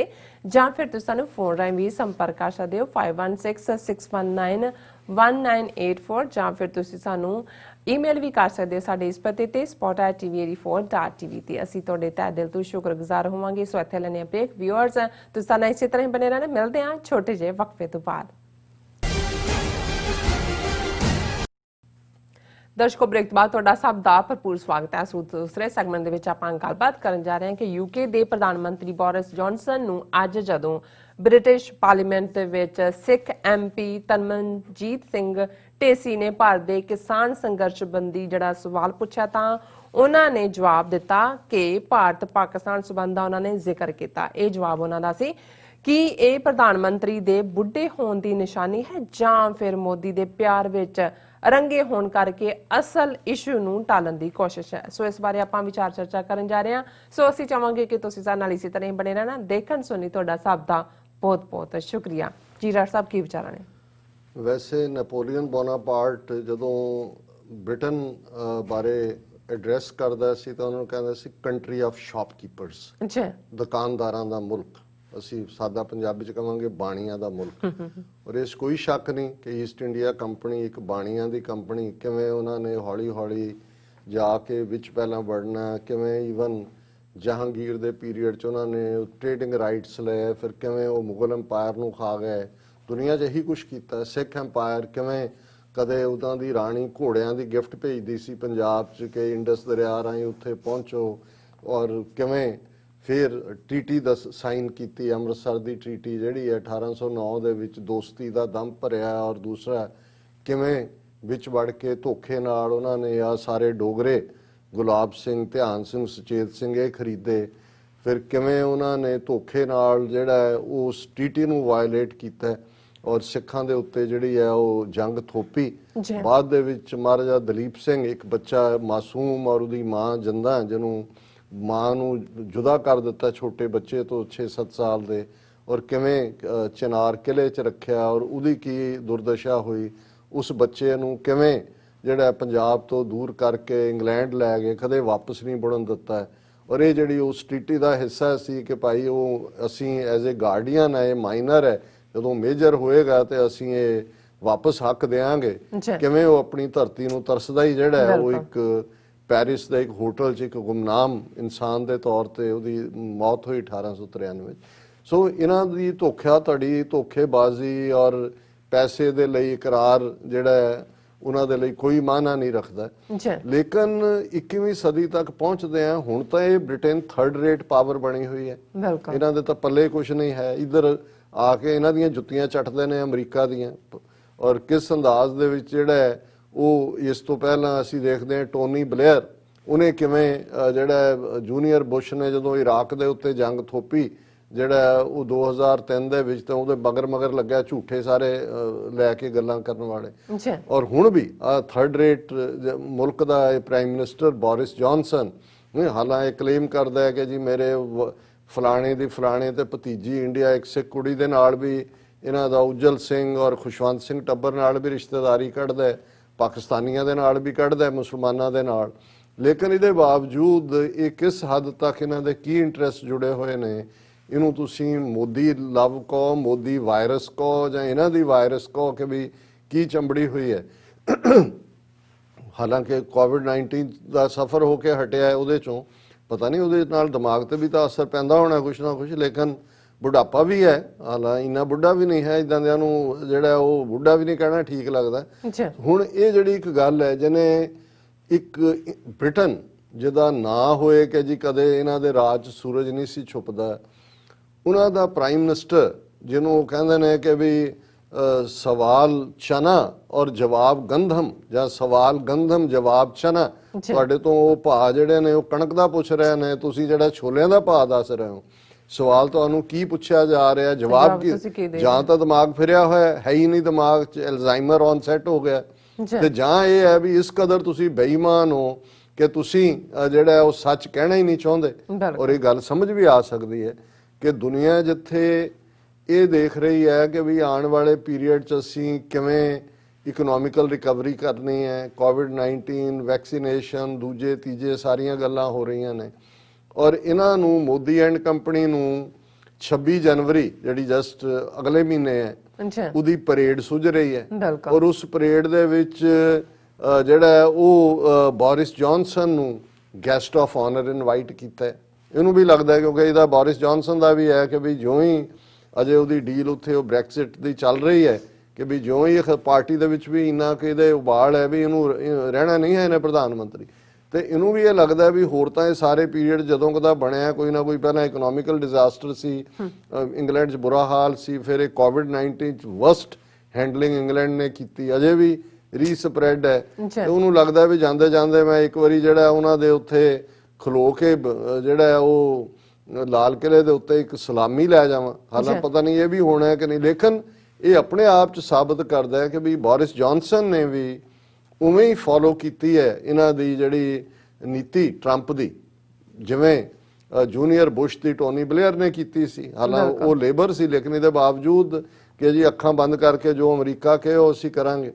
ਹੁਣ ਇਹ ਜਿਹੜਾ ਪਾਰਟ ਹੈ, ਔਰ 26 ਜਨਵਰੀ ਕਿਉਂਕਿ ਇਹ ਹੈ ਤਾਂ ਹੁਣ ਜੋ ਮੋਦੀ ਦੀ ਹਕੂਮਤ ਕਿਸਾਨਾਂ ਦੇ ਨਾਲ ਕਰ ਰਹੀ ਹੈ, ਔਰ ਇਹ ਵਾਇਓਲੇਸ਼ਨ ਹੈ ਹਰ ਇੰਟਰਨੈਸ਼ਨਲ ਕੋਵੈਨੈਂਟ ਦੀ। ਅਸੀਂ ਵਰਕਆਊਟ ਕਰ ਰਹੇ ਹਾਂ 2018 ਦੇ ਵਿੱਚ ਕੋਈ ਇਸ ਕਿਸਮ ਦੀ ਡੈਕਲੇਰੇਸ਼ਨ ਹੈ ਫੂਡ ਸਿਕਿਉਰਿਟੀ ਔਰ ਦੂਜੇ ਥੱਲੇ, ਜਿਹਦੇ 'ਚ ਇੰਡੀਆ ਨੇ ਦਸਤਖਤ ਕੀਤੇ ਹੋਏ ਨੇ। ਜਦੋਂ ਉਹ ਜਿਹੜਾ ਰੈਲੇਵੈਂਟ ਰੈਜ਼ੋਲੂਸ਼ਨ ਆਇਆ ਸੀ ਡਿਸਕਸ ਵੀ ਕਰਾਂਗੇ। ਹੁਣ ਇਸ ਸਾਰੇ ਦੇ ਵਿੱਚ ਮੈਂ ਸਮਝਦਾ ਵੀ ਤਨਮਨਜੀਤ ਸਿੰਘ ਢੇਸੀ, ਜਿਹੜੇ ਲੋਕ ਇਹ ਸਮਝਦੇ ਸੀ ਕਿ ਜੀ ਬਾਹਰਲੇ ਡਾਇਸਪੋਰਾ ਸਿੱਖ ਕੀ ਕਰ ਲੈਣਗੇ, ਖਾਲਿਸਤਾਨ ਕਿਵੇਂ ਬਣਾ ਦੇਣਗੇ ਜਾਂ ਕੀ ਹੈ, ਹੁਣ ਜਿਹੜੇ 38 ਮੈਂਬਰ ਪਾਰਲੀਮੈਂਟ ਲਾਮਬੱਧ ਕੀਤੇ ਬਾਈ ਪਾਰਟੀਸਨ, ਉਹ ਤਨਮਨਜੀਤ ਸਿੰਘ ਢੇਸੀ ਨੇ, ਔਰ ਧੜੱਲੇ ਨਾਲ ਉਹ ਪਾਰਲੀਮੈਂਟ ਦੇ ਵਿੱਚ ਬੋਲਦਾ ਹੈ। ਜਦੋਂ ਸੀਏ ਇਹਨਾਂ ਨੇ ਕੀਤਾ, ਕਸ਼ਮੀਰ ਦਾ ਆਰਟੀਕਲ 370 ਖਤਮ ਕੀਤਾ, ਉਦੋਂ ਵੀ ਅਸੀਂ ਜਿਹੜੀ ਆ ਉਹਨਾਂ ਦੀ ਸਪੀਚ ਦਿਖਾਈ ਵੀ ਸੀ ਕਿ ਕਿਵੇਂ। ਔਰ ਇਹਦੇ ਚ ਉਹਨਾਂ ਨੇ ਇਕੱਲਾ ਇਹੀ ਨਹੀਂ, 38 ਮੈਂਬਰ ਪਾਰਲੀਮੈਂਟ ਜਿਹੜੇ ਨੇ ਉਹ ਕਿਸਾਨਾਂ ਦੇ ਹੱਕ 'ਚ ਨਿੱਤਰੇ ਔਰ ਕਿਹਾ ਵੀ ਭਾਰਤ ਜਿਹੜਾ ਹੈ ਉਹ ਪੀਸਫੁਲ ਇਕੱਠੇ ਹੋਣ ਦਾ ਹੱਕ ਵੀ ਖੋ ਰਿਹਾ ਹੈ।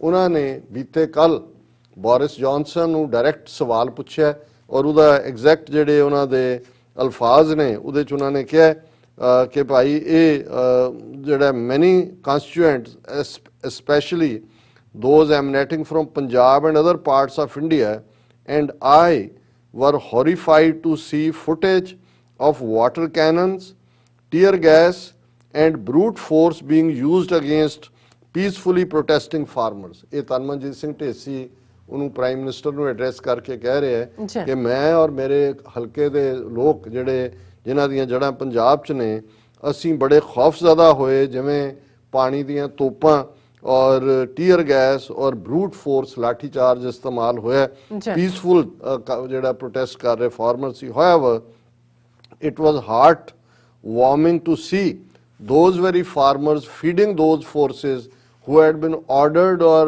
beat or suppress them। उन्होंने कहा जी भी ये दिल नूं मोह लैण वाला सी कि ਉਹੀ किसान ਉਹਨਾਂ ਨੂੰ ਹੀ ਜਿਨ੍ਹਾਂ ਨੇ ਉਹਨਾਂ ਨੂੰ ਮਾਰਿਆ ਉਹਨਾਂ ਨੂੰ ਉਹ ਫੂਡ ਸਰਵ ਕਰ ਰਹੇ ਸੀ। What indomitable spirit, and it takes a special kind of people to do that।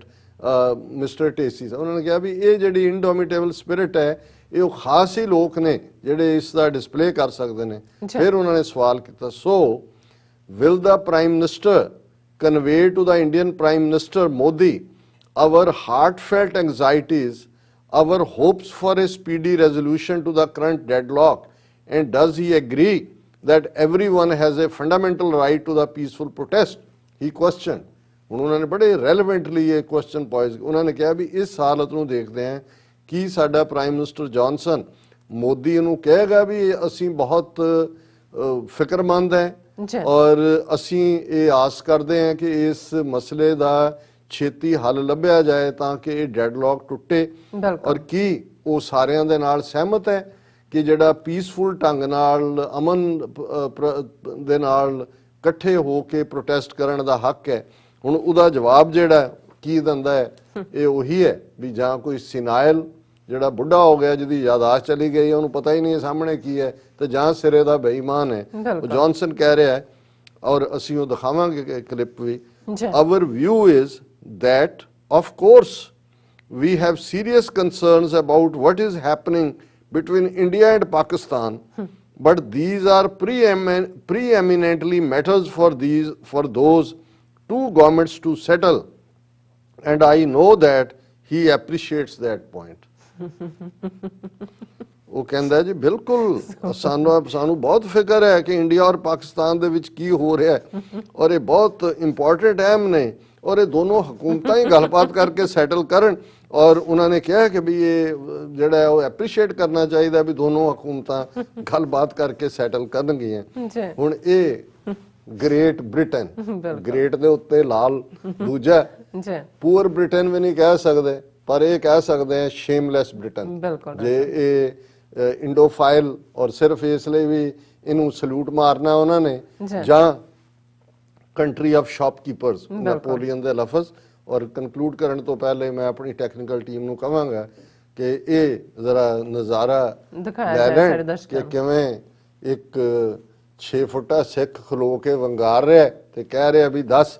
ਪਰ ਇਹ ਵੀ ਮੈਂ ਤਾਂ ਇਹਦੇ ਚੋਂ ਦੇਖਦਾ ਕਿ ਵੀ ਕਦੇ ਉਹੀ ਜਨਰਲ ਡਾਇਰ, ਮਾਈਕਲ ਆਡਵਾਇਰ ਜਿਹੜਾ ਗਵਰਨਰ ਸੀ ਜਿਹਨੂੰ 21 ਸਾਲ ਬਾਅਦ ਸਰਦਾਰ ਊਧਮ ਸਿੰਘ ਨੇ ਆ ਕੇ ਜਿਹੜਾ ਸਜ਼ਾ ਯਾਫਤਾ ਕੀਤਾ, ਉਸੇ ਕਾਕਸਟਨ ਹਾਲ ਦੇ ਵਿੱਚ ਉਹ ਦੱਸ ਰਿਹਾ ਸੀ ਕਿ ਅਸੀਂ ਕਿਵੇਂ ਸੁਪਰੈਸ ਕੀਤਾ, ਉੱਥੇ ਅਸੀਂ ਕਿਵੇਂ ਜਿਹੜਾ ਬ੍ਰਿਟਿਸ਼ ਅੰਪਾਇਰ ਦੀਆਂ ਜੜ੍ਹਾਂ ਡੂੰਘੀਆਂ ਕੀਤੀਆਂ। ਜੇ ਜਲਿਆਂਵਾਲਾ ਬਾਗ ਨਾ ਕਰਦੇ ਤੇ ਇਹਨਾਂ ਦੇ ਹੌਸਲੇ ਵੱਧ ਜਾਣੇ ਸੀ। ਤੇ ਉਸੇ ਹੀ ਧਰਤੀ ਤੇ ਖਲੋ ਕੇ ਇੱਕ ਸਰਦਾਰ ਉਸੇ ਹੀ ਊਧਮ ਸਿੰਘ ਦੀ ਕੌਮ ਦਾ ਉਹਨੂੰ ਕਹਿ ਰਿਹਾ ਕਿ ਵੀ ਦੱਸ ਤੈਨੂੰ ਇਹ ਨਜ਼ਰ ਨਹੀਂ ਆਉਂਦਾ ਉੱਥੇ ਕੀ ਹੋ ਰਿਹਾ। ਔਰ ਉਹ ਜਿਹੜਾ ਉੱਥੇ ਉਹ ਹੰਕਾਰ ਨਾਲ ਕਹਿ ਰਿਹਾ ਸੀ, ਇਹ ਪ੍ਰਾਈਮ ਮਿਨਿਸਟਰ ਬਗਲਾਂ ਝਾਂਕ ਰਿਹਾ ਔਰ ਬਗਲਾਂ ਝਾਂਕ ਕੇ ਜਿਸ ਕਿਸਮ ਦਾ ਰਿਸਪੌਂਸ ਕਰ ਰਿਹਾ ਹੈ ਉਹਦੇ ਚ ਜਿਹੜਾ ਪੰਜਾਬੀ ਚ ਹੀ ਹੈ ਫਿਟੇ ਮੂੰਹ ਤੋਂ ਬਿਨਾਂ ਹੋਰ ਕੋਈ ਲਫ਼ਜ਼ ਨਹੀਂ ਹੈ। ਸੋ ਟੈਕਨੀਕਲ ਟੀਮ ਨੂੰ ਮੈਂ ਕਹਾਂਗਾ ਕਿ ਕਿ ਵੀ ਵੀਡੀਓ ਚਲਾ ਦੋ ਜੀ ਡਾਕਟਰ ਇਹ ਫਿੱਟੇ ਮੂੰਹ ਵਾਲਾ ਵਾਕਿਆ ਦਿਖਾ ਦੇਣ। Thank you very much. Mr. Speaker, many constituents, especially those emanating from the Punjab and other parts of India, and I were horrified to see footage of water cannon, tear gas and brute force being used against peacefully protesting farmers. However, it was heartwarming to see those very farmers feeding those forces who had been ordered to beat or suppress them. What indomitable spirit, and it takes a special kind of people to do that. So will the Prime Minister convey to the Indian Prime Minister our heartfelt anxieties, our hopes for a speedy resolution to the current deadlock, and does he agree that everyone has a fundamental right to peaceful protest? Prime Minister. Of course, Mr. Speaker, and our views that the right honourable gentleman knows, as the honourable gentleman knows well, is of course that we have serious concerns about what is happening between India and Pakistan, but these are preeminently matters for those two governments to settle, and I know that he appreciates that point. Viewers welcome back. So ਤੁਸੀਂ ਫਿੱਟੇ ਮੂੰਹ ਵਾਲਾ ਵਾਕਿਆ ਦੇਖ ਲਿਆ। ਸੋ ਜ਼ਾਹਿਰ ਹੋ ਗਿਆ ਕਿ ਉਹਨਾਂ ਨੇ ਕੀ ਪੁੱਛਿਆ ਹੈਗਾ ਤੇ ਉਹਨਾਂ ਨੇ ਕੀ ਜਵਾਬ ਦਿੱਤਾ। ਸੋ ਹੱਥ ਲੈਣੇ ਬ੍ਰੇਕ। ਵਿਊਅਰਸ ਤੁਸੀਂ ਸਾਡੇ ਨਾਲ ਇਸੇ ਤਰ੍ਹਾਂ ਹੀ ਬਨੇ ਰਹਿਣਾ। ਮਿਲਦੇ ਹਾਂ ਛੋਟੇ ਜਿਹੇ ਵਕਫੇ ਤੋਂ ਬਾਅਦ।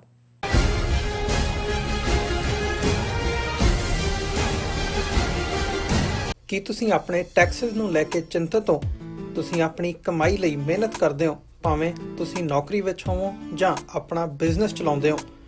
ਜਦੋਂ ਟੈਕਸ ਭਰਨ ਦਾ ਸਮਾਂ ਆਉਂਦਾ ਤਾਂ ਤੁਹਾਨੂੰ ਇੱਕ ਭਰੋਸੇਯੋਗ ਟੈਕਸ ਅਕਾਊਂਟੈਂਟ ਦੀ ਲੋੜ ਹੈ ਜੋ ਟੈਕਸ ਬੈਲੈਂਸ ਦਾ ਤੁਹਾਡੇ ਪੱਖ ਵਿੱਚ ਜਾਣਾ ਯਕੀਨੀ ਬਣਾਵੇ। ਸਿਆਟਲ ਦੀ ਜਾਣੀ ਪਹਿਚਾਣੀ company accurate accountants and taxes ਤੁਹਾਡੀ ਸੇਵਾ ਵਿੱਚ ਹਾਜ਼ਰ ਹੈ। ਅਸੀਂ ਹਰ ਤਰ੍ਹਾਂ ਦੇ ਟੈਕਸ ਭਰਨ ਵਿੱਚ ਤੁਹਾਡੀ ਮਦਦ ਕਰਾਂਗੇ। ਟੈਕਸ ਸੰਬੰਧੀ ਕਿਸੇ ਵੀ ਤਰ੍ਹਾਂ ਦੇ ਸਵਾਲ ਲਈ ਅੱਜ ਹੀ ਸਾਡੇ ਤੱਕ ਪਹੁੰਚ ਕਰੋ। Accurate accountants and taxes. ਕੀ ਤੁਸੀਂ ਰੋਜ਼ਾਨਾ ਕੰਮ ਤੇ ਆਪਣਾ ਵਧੇਰੇ ਸਮਾਂ ਬਿਤਾਉਣ ਤੋਂ ਪਰੇਸ਼ਾਨ ਹੋ? ਆਪਣੀ ਪੂੰਜੀ ਨੂੰ ਕੰਮ ਤੇ ਲਗਾਓ, ਸਾਡੇ ਨਾਲ ਇਨਵੈਸਟ ਕਰੋ। ਅਸੀਂ ਤੁਹਾਡੀ ਪੂੰਜੀ ਤੋਂ ਤੁਹਾਡੇ ਲਈ ਵਧੇਰੇ ਪੈਸੇ ਬਣਾ ਸਕਦੇ ਹਾਂ। ਅਸੀਂ ਪ੍ਰਾਈਵੇਟ ਇਕੁਇਟੀ ਇਨਵੈਸਟਮੈਂਟ ਫਰਮ ਹਾਂ ਤੇ ਕਮਰਸ਼ੀਅਲ ਰੀਅਲ ਏਸਟੇਟ ਵਿੱਚ ਮਾਹਿਰ ਹਾਂ। Property management, leasing, asset management, commercial real estate investment ਵਿੱਚ ਸਾਰੀਆਂ ਸੇਵਾਵਾਂ ਲਈ ਅਮਰੀਕਾ ਭਰ ਵਿੱਚੋਂ ਤੁਸੀਂ ਸਾਡੇ ਤੱਕ ਪਹੁੰਚ ਕਰ ਸਕਦੇ ਹੋ। ਆਜ਼ਾਦ ਕਮਰਸ਼ੀਅਲ ਰੀਅਲਟੀ ਸਰਵਿਸਿਜ਼ ਤੇ Azad family trust, 701 north post oak road, suite number 204, Houston, Texas. ਤੁਸੀਂ ਸਾਨੂੰ ਸਾਡੇ ਫੋਨ ਨੰਬਰ 7136861277 ਤੇ ਵੀ ਸੰਪਰਕ ਕਰ ਸਕਦੇ ਹੋ। ਆਜ਼ਾਦ ਕਮਰਸ਼ੀਅਲ ਰੀਅਲਟੀ ਸਰਵਿਸਿਜ਼।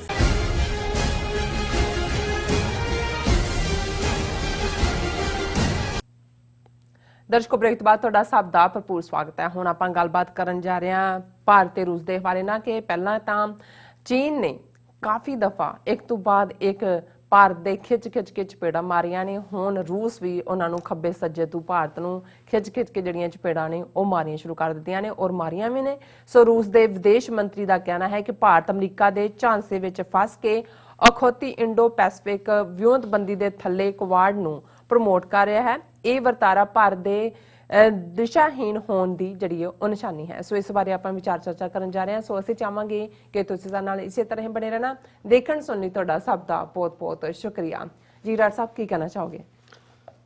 ਦੇਖੋ, ਭਾਰਤ ਦੀ ਜਿਹੜੀ ਫਲॉप ਲਫ਼ਜ਼ ਵੀ ਛੋਟਾ ਹੈ, ਉਹਨਾਂ ਦੀ ਵਿਦੇਸ਼ ਨੀਤੀ ਫੋਰਨ ਅਫੇਅਰਸ ਉਸ ਦਾ ਇਸ ਵੇਲੇ ਸਾਹਮਣੇ ਆ ਰਿਹਾ ਕਿ ਵੀ ਮੋਦੀ ਆਪਣੀ ਦੂਸਰੀ ਟਰਮ ਵੇਲੇ ਜੈ ਸ਼ੰਕਰ ਨੂੰ ਲੱਭ ਕੇ ਲਿਆਇਆ ਕਿ ਜੀ ਇਹ ਬੜਾ ਸੀਜ਼ਨਡ ਡਿਪਲੋਮੈਟ ਰਿਹਾ ਔਰ ਇਹ ਚਾਈਨਾ 'ਚ ਵੀ ਐਂਬੈਸਡਰ ਰਿਹਾ, ਅਮਰੀਕਾ 'ਚ ਵੀ ਰਿਹਾ। ਹਾਲਾਂ ਆਪਣੇ ਆਪ 'ਚ ਇਹਨੂੰ ਬੜਾ ਸਕਸੈਸਫੁਲ ਔਰ ਬੜਾ ਇਹਨੂੰ ਚੀਨੀ ਜ਼ਬਾਨ ਵੀ ਆਉਂਦੀ ਹੈ ਔਰ ਉਹਨੂੰ ਸੀ ਕਿ ਜੀ ਇਹ ਇੱਕੋ ਵੇਲੇ ਅਸੀਂ ਅਮਰੀਕਾ ਨੂੰ ਵੀ ਖੁਸ਼ ਰੱਖਾਂਗੇ ਔਰ ਇੱਕੋ ਵੇਲੇ ਚੀਨ ਦੇ ਨਾਲ ਵੀ ਸਾਡਾ ਰਹੇਗਾ। ਔਰ ਉਹਦੀਆਂ ਕੋਈ ਜੜ੍ਹਾਂ ਤਾਂ ਹੈ ਨਹੀਂ, ਉਹ ਪੋਲੀਟੀਸ਼ੀਅਨ ਤਾਂ ਹੈ ਨਹੀਂ ਜੈ ਸ਼ੰਕਰ, ਔਰ ਇਹ ਨਹੀਂ ਹੈ ਵੀ ਉਹਦੇ ਤੇ ਕੋਈ ਸਪੌਟਲਾਈਟ ਆਏਗੀ। ਉਹ ਇੱਕ ਬਾਬੂ ਹੈ। ਇਹ ਸਾਰੇ ਬਾਬੂ ਹੀ ਹੁੰਦੇ ਨੇ ਜਿਹੜੇ ਫੋਰਨ ਸਰਵਿਸ ਹੋਣ ਜਾਂ ਦੂਜੇ ਹੋਣ ਬਿਊਰੋਕਰੈਟ, ਔਰ ਇਹ ਕਮਾਏਗੀ ਦੁਨੀਆ ਖਾएंगे हम, ਇਹ ਲਿਆएगा। ਅਸੀਂ ਕਹਾਂਗੇ ਦੇਖੋ जी मोदी जी ने कैसे दुनिया में भारत को विश्व गुरु बना दिया। वो विश्व गुरु ਤਾਂ ਕੀ ਹੋਣਾ ਬਣਾਣਾ ਸੀ ਜਿਹੜਾ ਥੱਲੇ ਉਹ ਤੱਪੜ ਰੱਖਿਆ ਸੀ ਉਹ ਵੀ ਖਿੱਚ ਲਿਆ ਉਹ ਵੀ ਅਗਲਿਆਂ ਖਿੱਚ ਨੇ। ਲਿਆ। ਉਹਨਾਂ ਨੇ ਕਿਹਾ ਵੀ ਚੱਲ ਤੂੰ ਹੁਣ ਜਿਹੜਾ ਸਿੰਘਾਸਨ ਤੇ ਬਹਿਣਾ ਸੀ ਨਾ ਗੁਰੂ ਬਣ ਕੇ, ਅੱਛਾ, ਉਹ ਸਿੰਘਾਸਨ ਤੇ ਨਹੀਂ, ਤੂੰ ਤੱਪੜ ਤੇ ਵੀ ਨਹੀਂ ਬਹਿਣ ਜੋਗਾ ਤੂੰ ਹੈਗਾ। ਬਿਲਕੁਲ। ਔਰ ਅਸੀਂ ਚੀਨ ਦੇ ਹਵਾਲੇ ਨਾਲ ਤਾਂ ਗੱਲ ਕਰਦੇ ਹੀ ਹਾਂ ਕਿ ਵੀ ਕਿਵੇਂ ਕਿੰਨੀ ਵਾਰੀ ਚੀਨ ਨੇ ਕੁੱਟਿਆ, ਤੇ ਇਹ ਜਿਹੜਾ ਝਾੜ ਕੇ ਪਾਸੇ ਜਾ ਕੇ ਫਿਰ ਕਹਿਣਗੇ ਇਬ ਕੀ ਵਾਰ ਮਾਰ ਤੋਂ ਦੇਖੋ, ਇਬ ਕੀ ਵਾਰ ਮਾਰ ਤੋਂ ਦੇਖੋ। ਅਮਰੀਕਾ ਅਬ ਕੀ ਵਾਰ ਟਰੰਪ ਸਰਕਾਰ, ਉਹ ਟਰੰਪ ਵੀ ਗਿਆ, ਉਦੋਂ ਦੇ ਪਹਿਲਾਂ ਤਾਂ ਇਹਨਾਂ ਦਾ ਸੂਤਿਆ ਰਿਹਾ ਹਫਤਾ, ਫਿਰ ਹੋਇਆ ਜੀ ਵਧਾਈ ਦੇ ਦਿੱਤੀ, ਫਿਰ ਇਹਨਾਂ ਨੇ ਕਿ ਜੀ ਬਾਈਡਨ ਬਹੁਤ ਗੁੱਡਵਿਲ ਹੈ ਇੰਡੀਆ ਦੇ ਨਾਲ ਜਾਂ ਦੂਜਾ, ਪਰ ਅਜੇ ਬੜਾ ਕੰਟਰੋਲ ਜੇ ਤਰੀਕੇ ਦੇ ਨਾਲ ਨੇ, ਪਰ ਇਹਨਾਂ ਦੀ ਫੂਕ ਨਿਕਲ ਗਈ। ਜਿਵੇਂ ਇਹਨਾਂ ਨੇ ਸਾਰੇ ਆਂਡੇ ਟਰੰਪ ਦੀ ਟੋਕਰੀ 'ਚ ਪਾਏ ਸੀ, ਔਰ ਜਿਵੇਂ ਟਰੰਪ ਦੀ ਜਾਂ ਅਮਰੀਕਨ ਐਡਮਿਨਿਸਟ੍ਰੇਸ਼ਨ ਦੀ ਐਂਟਾਈ ਚਾਈਨਾ ਲਾਈਨ, ਉਹ ਪੈਸੀਫਿਕ ਸਟ੍ਰੈਟੇਜਿਕ ਪਾਰਟਨਰ, ਇਹ ਲਫ਼ਜ਼, ਔਰ ਉਹਦੇ ਥੱਲੇ ਫਿਰ ਕੁਆਡ ਹੈ ਕਿ ਵੀ ਅਸੀਂ ਹੁਣ 4 ਦੇਸ਼, ਆਸਟ੍ਰੇਲੀਆ ਵੀ ਮਿਲਟਰੀ ਮਸ਼ਕਾਂ ਕਰੇਗਾ, ਔਰ ਜਾਪਾਨ ਵੀ ਹੈ, ਔਰ ਨਾਲ ਦੂਜੇ ਵਿਤਨਾਮ ਨੂੰ ਵੀ ਨਾਲ ਜੋੜਿਆ ਹੋਇਆ ਹੈ, ਔਰ ਚੀਨ ਨੂੰ ਘੇਰਨਾ ਹੈ। ਇਹ ਸਾਰੀ, ਔਰ ਇਹਨਾਂ ਨੇ ਬੰਦਾ ਜਦੋਂ ਦੌੜਦਾ ਵੀ ਹੈ ਘੱਟੋ ਘੱਟ ਇਹ ਤਾਂ ਦੇਖਦਾ ਵੀ ਖੱਬੇ ਸੱਜੇ ਕੀ ਹੋਏਗਾ, ਮੈਂ ਜਿਹੜਾ ਟਰੈਕ ਪਹਿਲਾਂ ਦੌੜ ਕੇ ਆਇਆ ਹੈ ਉਹਦੇ ਨਾਲ ਇਸ ਦਾ ਕਿੰਨਾ ਕੁ ਮੇਲ ਹੈ, ਜਾਂ ਜਿਹੜੇ ਸਾਥੀ ਸੀ ਮੇਰੇ ਨਾਲ ਦੌੜਨ ਵਾਲੇ ਤੁਰਨ ਵਾਲੇ ਜਿਨ੍ਹਾਂ ਨੂੰ ਤੁਸੀਂ ਫੋਰਨ ਪਾਲਿਸੀ ਪਾਰਟਨਰ ਕਹਿੰਦੇ ਹੋ, ਕਿ ਵੀ ਉਹਨਾਂ ਦਾ ਦੇ ਨਾਲ ਤੁਹਾਡੀ ਇਹ ਰਿਲੇਸ਼ਨਸ਼ਿਪ ਕਿਵੇਂ ਪ੍ਰਭਾਵਿਤ ਹੋਏਗੀ ਕਿ ਤੁਸੀਂ ਯਕਤਰਫਾ ਇੱਕ ਲਾਈਨ ਲਈ, ਦੂਸਰੇ ਪਾਸੇ ਟੋਟਲ ਹੌਸਟਿਲਿਟੀ ਕ੍ਰੀਏਟ ਕੀਤੀ। ਹੁਣ ਜ਼ਾਹਰ ਹੈ ਕਿ ਜੇ ਭਾਰਤ ਨੂੰ ਇੰਟਰਨੈਸ਼ਨਲ ਲੈਵਲ ਦੇ ਉੱਤੇ ਜੇ ਪੋਸਟ 47 ਅਸੀਂ ਸਫ਼ਰ ਦੇਖੀਏ ਕਿ ਨਹਿਰੂ ਦੇ ਪੀਰੀਅਡ 'ਚ ਥੋੜਾ ਬਹੁਤ ਉਹਨੇ ਬੈਲੈਂਸ ਰੱਖਿਆ ਅਮਰੀਕਾ ਔਰ ਸੋਵੀਅਤ ਯੂਨੀਅਨ ਦੇ ਵਿਚਾਲੇ, ਪਰ ਉਹਦੀ ਵੀ ਕਿਉਂਕਿ ਮਾਈਂਡ ਸੈਟ ਦੇ ਵਿੱਚ ਟਿਲਟ ਸੀ, ਸੋਵੀਅਤ ਯੂਨੀਅਨ ਵਾਲੀ ਝੁਕਿਆ ਹੋਇਆ ਸੀ। ਇੰਦਰਾ ਗਾਂਧੀ ਬਿਲਕੁਲ ਹੀ ਜਾ ਕੇ ਡਿੱਗ ਗਈ। ਸੋ ਉਹਦਾ ਇਹ ਨਤੀਜਾ ਹੋਇਆ ਕਿ ਇਹਨਾਂ ਨਹਿਰੂ ਦੇ ਪੀਰੀਅਡ ਤੋਂ ਲੈ ਕੇ ਇੰਦਰਾ ਗਾਂਧੀ ਦੇ ਪੀਰੀਅਡ ਤੱਕ ਜਿੰਨਾ ਕੁ ਜਿਹੜਾ ਹੈ ਉਹ ਬੇਸ਼ੱਕ ਸਿਵਲ ਦੇ ਵਿੱਚ ਉਹ ਆਇਰਨ ਪਲਾਂਟ ਜਿਹੜੇ ਇਹਨਾਂ ਦੇ ਵੱਡੇ ਵੱਡੇ ਸਟੀਲ ਪਲਾਂਟ ਸੀ, ਕੋਈ ਦੁਰਗਾਪੁਰ, ਕੋਈ ਭਿਲਾਈ, ਕੋਈ ਦੂਸਰੇ, ਉਹ ਰਸ਼ੀਆ ਦੇ ਸੋਵੀਅਤ ਯੂਨੀਅਨ ਸਾਰਾ ਇਕਵਿਪਮੈਂਟ, ਫੌਜੀ ਟ੍ਰੇਨਿੰਗ, ਜਹਾਜ਼ ਵੀ ਮਿਗ ਔਰ ਦੂਸਰੇ ਤੀਸਰੇ ਸਾਰੇ ਸੋਵੀਅਤ ਯੂਨੀਅਨ ਦੇ ਇਕਵਿਪਮੈਂਟ ਫੌਜ ਦੇ ਵਿੱਚ ਵੀ, ਔਰ ਉਹ ਸਾਰੇ ਦਾ ਨਤੀਜਾ ਹੁਣ ਜਦੋਂ ਇਹਨਾਂ ਨੇ ਯੂ ਟਰਨ ਮਾਰ, ਔਰ ਸੋਵੀਅਤ ਯੂਨੀਅਨ ਨੇ ਪ੍ਰੋਟੈਕਟ ਕੀਤਾ ਇੰਡੀਆ ਨੂੰ ਕਸ਼ਮੀਰ ਦੇ ਮੁੱਦੇ ਤੇ, ਜੋ ਕਿਉਂਕਿ ਅਮਰੀਕਾ ਪਾਕਿਸਤਾਨ ਦੇ ਵੀ ਨੇੜੇ ਸੀ, ਔਰ ਜਦੋਂ ਵੀ UN ਸਿਕਿਉਰਿਟੀ ਕਾਉਂਸਲ 'ਚ ਕਸ਼ਮੀਰ ਦੇ ਮੁੱਦੇ ਤੇ ਪਲੇਬਿਸਾਈਟ ਆਉਂਦਾ ਸੀ ਸੋਵੀਅਤ ਯੂਨੀਅਨ ਉਹਨੂੰ ਵੀਟੋ ਕਰ ਦਿੰਦਾ ਸੀ। ਔਰ ਇਹ ਵੀ ਇੱਕ ਹਕੀਕਤ ਹੈ ਕਿ ਯੂਨਾਈਟਿਡ ਨੇਸ਼ਨਸ ਦੇ ਵਿੱਚ ਇੰਡੀਆ ਨੇ ਜ਼ਿਆਦਾ ਵਾਰ ਅਮਰੀਕਾ ਦੇ ਖਿਲਾਫ ਵੋਟ ਕੀਤਾ ਦੈਨ ਸੋਵੀਅਤ ਯੂਨੀਅਨ ਇਟਸੈਲਫ, ਕਿਉਂਕਿ ਇੰਡੀਆ ਸੈਟੇਲਾਈਟ ਕੰਟਰੀ ਸੀ ਸੋਵੀਅਤ ਯੂਨੀਅਨ ਦੀ। ਅਫਗਾਨਿਸਤਾਨ ਤੇ 1979 ਜਦੋਂ ਸੋਵੀਅਤ ਯੂਨੀਅਨ ਨੇ ਕਬਜ਼ਾ ਕੀਤਾ, ਸਭ ਤੋਂ ਪਹਿਲੇ ਦੇਸ਼ ਜਿਨ੍ਹਾਂ ਨੇ ਵਧਾਈ ਦਿੱਤੀ ਜਿਹੜੀ ਹੈ ਉਹ ਇੰਡੀਆ ਸੀ ਕਿ ਬਹੁਤ ਤੁਸੀਂ ਚੰਗਾ ਕੰਮ ਕੀਤਾ। ਜੂਨ 84 'ਚ ਸਾਡੇ ਦਰਬਾਰ ਸਾਹਿਬ ਦੇ ਉੱਤੇ ਟੈਂਕਾਂ ਤੋਪਾਂ ਨਾਲ ਹਮਲਾ ਕੀਤਾ ਇੰਦਰਾ ਗਾਂਧੀ ਨੇ। ਸਭ ਤੋਂ ਪਹਿਲਾਂ ਉਹਨਾਂ ਦੀ ਕਮਿਊਨਿਸਟ ਪਾਰਟੀ ਔਰ ਉਹਨਾਂ ਦਾ ਜਿਹੜਾ ਆਫੀਸ਼ੀਅਲ ਪੇਪਰ ਪ੍ਰਵਧਾ ਮਾਸਕੋ ਤੋਂ ਛਪਦਾ ਸੀ, ਉਸ ਦੇ ਵਿੱਚ ਮੁਬਾਰਕਬਾਦ ਦਿੱਤੀ ਗਈ, ਉਹ ਕੋਈ ਪਲਾਨ ਹੀ KGB ਰਾਹ ਨੇ ਕੀਤਾ। ਹੁਣ ਜਿਹੜਾ ਆਲ ਦਾ ਐਂਡ ਸੋਵੀਅਤ ਯੂਨੀਅਨ ਇਹਨਾਂ ਦੇ ਨਾਲ ਨਿਭਿਆ ਐਨ, ਹੁਣ ਉਹ ਮੈਂ ਪੰਜਾਬੀ ਦਾ ਘਟੀਆ ਜਿਹਾ ਹੈ ਵੈਸੇ, ਪਰ ਉਹ ਜਦੋਂ ਨਵੇਂ ਆ ਗਏ ਦੋਸਤ ਤੇ ਪੁਰਾਣੇ ਭੁੱਲ ਗਏ। ਹੁਣ ਉਹਦੇ ਨਤੀਜਾ ਇਹ ਹੈ ਵੀ ਜਿਹਨੂੰ ਜੇ ਹੁਣ ਤੁਸੀਂ ਪੁਰਾਣੇ ਨੂੰ ਡਿਚ ਕੀਤਾ ਤੇ ਪੁਰਾਣੇ ਨੇ ਵੀ ਤਾਂ ਜਦੋਂ ਉਹਨੂੰ ਮੌਕਾ ਮਿਲਣਾ ਉਹਨੇ ਆਪਣੇ ਦੱਸਣਾ ਕਿ ਵੀ ਤੁਹਾਡੀ ਕਰਤੂਤ ਕੀ ਹੈ। ਔਰ ਇਹ ਅੱਜ ਖਬਰ ਜਿਹਨੇ ਇਹਨਾਂ ਦੇ ਉਹ ਸਾਰੇ ਹੀ ਚਣਕਿਆਪੁਰੀ ਵਾਲੇ ਬਲਾਕ ਦੇ ਵਿੱਚ, ਜਾਂ ਜਿਹਨੂੰ ਸਾਊਥ ਬਲਾਕ ਕਹਿੰਦੇ ਨੇ, ਇਹਨਾਂ ਦੀ ਫੋਰਨ ਪਾਲਿਸੀ ਦਾ ਉਹਦੇ 'ਚ ਕੰਬਣੀ ਛੇੜੀ ਹੋਈ ਹੈ। ਔਰ ਇਹ ਜਿਹੜੇ ਰਸ਼ੀਆ ਦੇ, ਕਿਉਂਕਿ ਹੁਣ ਸੋਵੀਅਤ ਯੂਨੀਅਨ ਨਹੀਂ ਹੈ, ਰਸ਼ੀਆ ਦੇ ਫੋਰਨ ਮਿਨਿਸਟਰ ਨੇ ਸਰਗਾਈ ਲੈਵਰੋਵ, ਔਰ ਉਹਨਾਂ ਨੇ ਰਸ਼ੀਅਨ ਇੰਟਰਨੈਸ਼ਨਲ ਅਫੇਅਰਸ ਕਾਉਂਸਲ ਦੇ ਇੱਕ ਫੰਕਸ਼ਨ ਨੂੰ ਐਡਰੈਸ ਕਰਦਿਆਂ ਜਿਹੜੇ ਲਫ਼ਜ਼ ਕਹੇ, ਉਹਨਾਂ ਨੇ ਕਿਹਾ, ਔਰ ਉਹਦੀ ਹੈਡਲਾਈਨ ਇਹਨਾਂ ਦੇ ਆਪਣੇ ਮੀਡੀਆ ਨੇ ਦਿੱਤੀ, Quad a new game with India undermining ties with Russia, Lavrov rules based order invented on the go at various get togethers, ਇਸ ਸਵਾਲੀਆ ਨਿਸ਼ਾਨ। ਉਹਨਾਂ ਨੇ ਕਿਹਾ ਕਿ ਵੀ ਐਗਜ਼ੈਕਟ ਜਿਹੜੇ ਲਫ਼ਜ਼ ਮਿਸਟਰ ਲੈਵਰੋਵ ਨੇ ਇਸਤੇਮਾਲ ਕੀਤੇ, ਉਹਨਾਂ ਨੇ ਕਿਹਾ ਕਿ ਵੀ ਜਿਹੜਾ ਸਪੀਕਿੰਗ ਇਸ ਫੰਕਸ਼ਨ ਦੇ ਵਿੱਚ ਉਹਨਾਂ ਕਿਹਾ quote unquote, India was currently an object of the western countries, ਕਿ ਭਾਰਤ ਇੱਕ ਸ਼ੈ ਬਣ ਗਿਆ, ਉਹਦੀ ਆਪਣੀ ਕੋਈ ਐਂਟੀਟੀ ਨਹੀਂ ਰਹੀ। ਵੈਸਟਰਨ ਕੰਟਰੀਜ਼ ਜਿਹੜੀਆਂ ਨੇ ਉਹ ਉਹਨੂੰ ਇੱਕ ਸ਼ੈ ਸਮਝਦੀਆਂ, ਔਰ ਉਹਦਾ ਨਤੀਜਾ ਹੈ they are trying to engage India in anti China games by promoting Indo-Pacific strategies, the so-called Quad, so-called ਅਖੌਤੀ ਜੀ ਕਿ ਆ ਜਿਹੜਾ ਅਖੌਤੀ ਇਹਨਾਂ ਦੀ ਗੇਮ ਹੈ ਉਹ ਸਾਰੇ ਇੰਡੋ ਪੈਸੀਫਿਕ ਦੇ ਵਿੱਚ, ਔਰ ਇਹ ਇੰਡੋ ਪੈਸੀਫਿਕ ਵੀ ਲਫ਼ਜ਼ ਉਹਨਾਂ ਨੇ ਕਦੇ ਇਸਤੇਮਾਲ ਨਹੀਂ ਕਰਦੇ ਰਸ਼ੀਅਨ, ਉਹਨਾਂ ਨੇ ਉਹਨੂੰ ਸੋ ਕਾਲਡ ਹੀ ਕਿਹਾ। ਉਹਨਾਂ ਨੇ ਕਿਹਾ ਵੀ ਐਂਟੀ ਚਾਈਨਾ ਗੇਮਸ, ਕਿ ਇਹ ਇੱਕ ਸ਼ੈ ਇੰਡੀਆ ਜੀ ਅਮਰੀਕਾ ਦੇ ਹੱਥਾਂ 'ਚ, ਐਂਟੀ ਚਾਈਨਾ, ਔਰ ਇਹ ਜਿਹੜਾ ਸੋ ਕਾਲਡ ਕੁਆਡ ਦੇ ਨਾਂ ਥੱਲੇ ਇਹ ਖਿਡੌਣਾ ਬਣ ਗਿਆ ਇੰਡੀਆ ਇਹਨਾਂ ਦੇ ਤਾਕਤਾਂ ਦੇ ਹੱਥਾਂ 'ਚ। ਔਰ ਉਹਨਾਂ ਨੇ ਕਿਹਾ ਕਿ ਵੀ ਇਹ at the same time the West is attempting to undermine Russia's close partnership and privileged relations with India, ਕਿ ਵੀ ਜਿਹੜੇ ਸਾਡੇ ਹੁਣ ਤੱਕ ਇਹਨਾਂ ਦੇ ਨਾਲ ਇੱਕ ਪ੍ਰਿਵਿਲੇਜ ਰਿਲੇਸ਼ਨਸ਼ਿਪ ਯਾਨੀ ਇੰਡੀਆ ਨੂੰ ਅਸੀਂ ਰੱਖਿਆ, ਔਰ ਸਾਡੇ ਉਹਨੂੰ ਜਿਹੜਾ ਇਹ ਸੈਬੋਟਾਜ ਕਰ ਰਹੇ ਨੇ। ਸੈਬੋਟਾਜ ਇਹ ਨਹੀਂ ਹੁੰਦਾ, ਹੁਣ ਕੋਈ ਕਹਿਣਗੇ ਜੀ ਬੰਦਾ ਤੇ ਉਹ ਫਲਾਣਾ ਬਹੁਤ ਚੰਗਾ ਹੈ, ਪਰ ਜਿਹੜਾ ਨਾ ਜੀ ਉਹ ਲਾਈ ਲੱਗ ਹੈ, ਉਹ ਤੁਸੀਂ ਲਾਈ ਲੱਗ ਤੋਂ ਕੀ ਕਰਵਾਉਣਾ, ਫਿਰ ਜਿਹੜਾ ਜਿਹਨੇ ਲਾਈ ਗੱਲੀ ਉਹਦੀ ਹੋ ਚੱਲੀ, ਤੁਹਾਨੂੰ ਭੁੱਲ ਗਿਆ ਵੀ ਸੋਵੀਅਤ ਯੂਨੀਅਨ ਤੁਹਾਡੇ ਨਾਲ ਰਿਹਾ। ਚਲੋ ਅਮਰੀਕਾ ਇੱਕ ਸੁਪਰ ਪਾਵਰ ਉੱਭਰਿਆ, ਤੁਸੀਂ ਰਿਲੇਸ਼ਨਸ਼ਿਪ ਖੋਲਦੇ ਹੋ, ਸਮਝ ਆ ਸਕਦਾ ਹੈ ਇੱਕੋ ਵੇਲੇ ਜਿਹੜਾ ਤੁਸੀਂ ਹੈਂਡਲ ਕਰ ਸਕਦੇ ਹੋ। ਪਰ ਜਿਵੇਂ ਸਾਰੇ ਆਂਡੇ ਰੱਖ ਕੇ ਬਿਲਕੁਲ ਚੀਨ ਦੇ ਖਿਲਾਫ ਜਿਹੜਾ ਉਹ ਨਿੱਕਰ ਪਾ ਕੇ ਡੰਡ ਬੈਠਕਾਂ ਕੱਢਣ ਲੱਗ ਗਏ, ਔਰ ਰਸ਼ੀਆ ਨੇ ਵੀ ਕਿਹਾ ਵੀ ਇਹ ਤਾਂ ਤੁਸੀਂ ਐਂਟੀ ਚਾਈਨਾ ਗੇਮ ਦੇ ਵਿੱਚ ਇੱਕ ਪੌਨ ਬਣ ਗਏ ਹੋ, ਇੱਕ ਸ਼ੈ ਬਣ ਗਏ ਹੋ। ਔਰ ਉਹਨਾਂ ਨੇ ਕਿਹਾ ਕਿ ਵੀ ਲੈਵਰੋਵ sad West has launched a new game, postponing Russia and China for later. It is trying to draw all others into a unipolar world by any means possible. ਕਿ ਵੀ ਇਹ ਅਮਰੀਕਾ ਦੀ ਖੇਡ ਕਿ ਵੀ ਜਦੋਂ ਕਿ ਹੁਣ ਮਲਟੀਪੋਲਰ ਵਰਲਡ ਬਣ ਰਿਹਾ ਸੀ, ਉਹਨਾਂ ਨੇ ਇੱਕ ਤਰਫਾ ਕਾਰਵਾਈ ਕਰਕੇ ਇਹ ਇੰਡੀਆ ਵਰਗਿਆਂ ਨੂੰ ਸ਼ੈ ਦੇ ਤੌਰ ਤੇ ਵਰਤ ਕੇ यूनिपोलर वर्ल्ड क्रिएट करने वाला जड़ा है वो तोड़िया।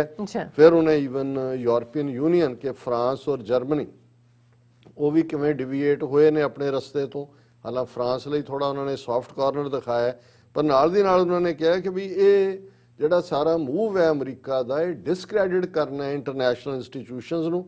उन्होंने कहा कि raising unilateral structures the West is doing everything it can to discredit universal bodies or cow them into submission by privatizing their secretariats as we see in the case of OPCW। उन्होंने कहा जी ये ਜਿਹੜੀ international, ਔਰ ਇਹੀ ਕੀਤਾ Trump ਨੇ ਕੰਮ, ਉਹਨੇ UN ਨੂੰ ਅੰਡਰਮਾਈਨ ਕੀਤਾ, ਉਹਨੇ ਪੈਰਿਸ ਐਗਰੀਮੈਂਟ ਨੂੰ ਅੰਡਰਮਾਈਨ ਕੀਤਾ, ਉਹਨੇ ਨੈਟੋ ਨੂੰ ਅੰਡਰਮਾਈਨ ਕੀਤਾ, ਕਿ ਜਿਹੜੀਆਂ ਮਲਟੀਪਲ ਤਾਂ ਕਿ ਇੱਕ ਇਹ ਸਾਹਬ ਹੋਏ, ਸਾਹਬ ਦੇ ਸਾਹਮਣੇ ਸਾਰੇ ਅਰਦਲੀ ਹੋਣ।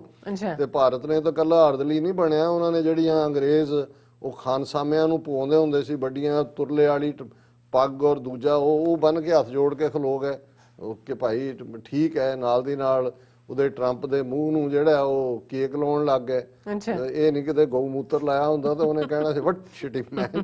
ਔਰ ਇਨ ਦਾ ਐਂਡ ਲੈਵਰੋਵ ਨੇ ਇਹ ਕਿਹਾ ਕਿ ਵੀ ਇਹ ਜਿਹੜਾ ਇੱਕ ਗੱਲ ਧਿਆਨ ਰੱਖੋ, polls like Russia and China are unlikely to be subordinate to it, ਕਿ ਡਰਾਮੇ ਡਰੂਮੇ ਨੇ ਇੰਡੀਆ ਉਸ ਖੇਡ ਦੇ ਵਿੱਚ ਇੱਕ ਮੋਹਰਾ ਬਣ ਗਏ, ਪਰ ਅਸੀਂ ਜਿਹੜਾ ਇਹ ਸਾਰੇ ਦੇ ਰਸ਼ੀਆ ਔਰ ਚਾਈਨਾ ਅਸੀਂ ਇਹਨੂੰ ਯੂਨੀਪੋਲਰ ਵਰਲਡ ਨਹੀਂ ਬਣਨ ਦੇਵਾਂਗੇ। ਔਰ ਜਿਹੜੀ ਲਾਈਨ ਪਹਿਲੀ ਲਾਈਨ ਹੀ ਸੀ ਕਿ ਵੀ ਇਹ ਇਸ ਸਾਰੇ ਨੇ ਜਦੋਂ ਇਹ ਸਟੇਟਮੈਂਟ ਆਈ ਹੈ, ਉਹਨਾਂ ਨੇ ਕਿਹਾ ਕਿ ਵੀ this has stirred the strategic community and South Block here. ਇਹ ਦਿੱਲੀ ਦੀ ਡੇਟ ਲਾਈਨ ਹੈ ਕਿ ਵੀ ਉੱਥੇ ਕਾਂਬਾ ਛਿੜ ਗਿਆ ਕਿ ਵੀ ਇਹ ਕੀ ਬਣਿਆ। ਸੋ ਉਹਦੇ ਚ ਇਹੀ ਹੁੰਦਾ ਹੈ ਕਿ ਵੀ ਨਾ 3 ਕੇ ਨਾ 13 ਕੇ ਇਹ ਵਾਲੀ ਇਹਨਾਂ ਦੀ ਹਾਲਤ ਬਣੀ। ਬਿਲਕੁਲ ਡਾਕਟਰ ਸਾਹਿਬ, ਤੁਹਾਡਾ ਬਹੁਤ ਬਹੁਤ ਸ਼ੁਕਰੀਆ। ਸਾਥ ਲੈਣੇ ਬ੍ਰੇਕ ਵਿਊਅਰਸ, ਤੁਸੀਂ ਕਿਤੇ ਨਹੀਂ ਜਾਣਾ, ਮਿਲਦੇ ਹਾਂ ਆਫਟਰ ਦਿਸ ਸ਼ਾਰਟ ਬ੍ਰੇਕ।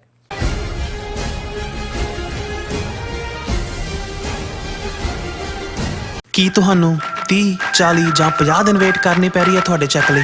ਫਿਰ ਬ੍ਰੋਕਰਾਂ ਪਿੱਛੇ ਭੱਜਦੇ ਫਿਰਦੇ ਹੋ ਪੈਸੇ ਲਈ, ਬਹੁਤ ਜ਼ਿਆਦਾ ਟਾਈਮ ਵੇਸਟ ਹੋ ਜਾਂਦਾ ਇੱਦਾਂ ਤਾਂ। ਜੇ ਤੁਸੀਂ ਅੱਜ ਹੀ ਪੈਸੇ ਲੈਣੇ ਤਾਂ ਬੌਬਟੇਲ ਨੂੰ ਕਾਲ ਕਰੋ। ਬੌਬਟੇਲ ਤੁਹਾਡੀਆਂ ਇਨਵੌਇਸਸ ਸੇਮ ਡੇ ਫੰਡ ਕਰ ਸਕਦੇ ਹਾਂ for a small fee, no contract, no reserve and no hidden fees। ਅੱਜ ਹੀ ਕਾਲ ਕਰੋ ਬੌਬਟੇਲ ਨੂੰ ਤੇ ਤੁਹਾਡਾ ਪਹਿਲਾ ਮਹੀਨਾ ਫ੍ਰੀ। 410 204 2084 ਅਗੇਨ 410 204 2084। ਕਦੋਂ ਤੱਕ, ਹਾਂ ਕਦੋਂ ਤੱਕ ਅਸੀਂ ਭਾਰਤ ਅਤੇ ਦੁਨੀਆ ਭਰ ਦੇ ਵਿੱਚ ਵਸਦੇ ਸਿੱਖਾਂ ਦੇ ਮਸਲਿਆਂ ਤੇ ਭਾਰਤੀ ਚੈਨਲਾਂ ਦਾ ਝੂਠਾ ਪ੍ਰੋਪੇਗੈਂਡਾ ਬਰਦਾਸ਼ਤ ਕਰਦੇ ਰਹਾਂਗੇ। ਆਓ ਮੇਰੇ ਨਾਲ ਜੁੜੋ ਪ੍ਰੋਗਰਾਮ ਗੁਫ਼ਤਗੂ ਵਿੱਚ। ਸਿੱਖ ਨਜ਼ਰੀਏ ਤੋਂ ਰੋਜ਼ਾਨਾ ਵਾਪਰ ਰਹੀਆਂ ਘਟਨਾਵਾਂ ਦਾ ਵਿਸ਼ਲੇਸ਼ਣ ਕਰੀਏ। ਲਾਈਵ ਕਾਲਸ ਅਤੇ ਈਮੇਲਸ ਰਾਹੀਂ ਇਸ ਪ੍ਰੋਗਰਾਮ ਦਾ ਹਿੱਸਾ ਬਣੋ। ਮੰਡੇ ਟੂ ਫਰਾਈਡੇ ਰਾਤ 9:30 ਵਜੇ ਸਿਰਫ TV 84 ਤੇ। Are you tired of property violations, ECB court hearings wasting your time? AM Expediting Drafting and Design is the solution for your problems. AM Expediting Drafting and Design offers services that range from architectural drawings to expediting services to DOB, FDNY, and other agencies. Or visit their location at 116-15 Myrtle Avenue in Richmond Hill. Call AM Expediting Drafting and Design now at 718-725-0059.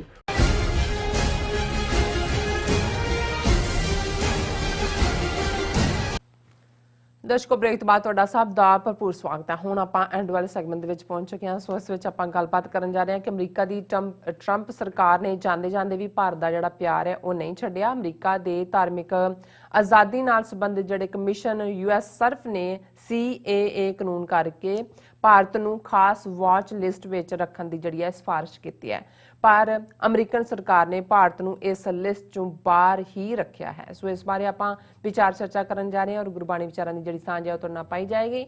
ਸੋ ਅਸੀਂ ਚਾਹਾਂਗੇ ਕਿ ਤੁਸੀਂ ਸਾਡੇ ਨਾਲ ਇਸੇ ਤਰ੍ਹਾਂ ਹੀ ਜੁੜੇ ਰਹਿਣਾ। ਦੇਖਣ ਸੁਣਨੀ ਤੁਹਾਡਾ ਸਭ ਦਾ ਬਹੁਤ ਬਹੁਤ ਸ਼ੁਕਰੀਆ ਜੀ। ਡਾਕਟਰ ਸਾਹਿਬ, ਕੀ ਵਿਚਾਰਾਂ ਨੇ ਇਸ ਮੁੱਦੇ ਬਾਰੇ?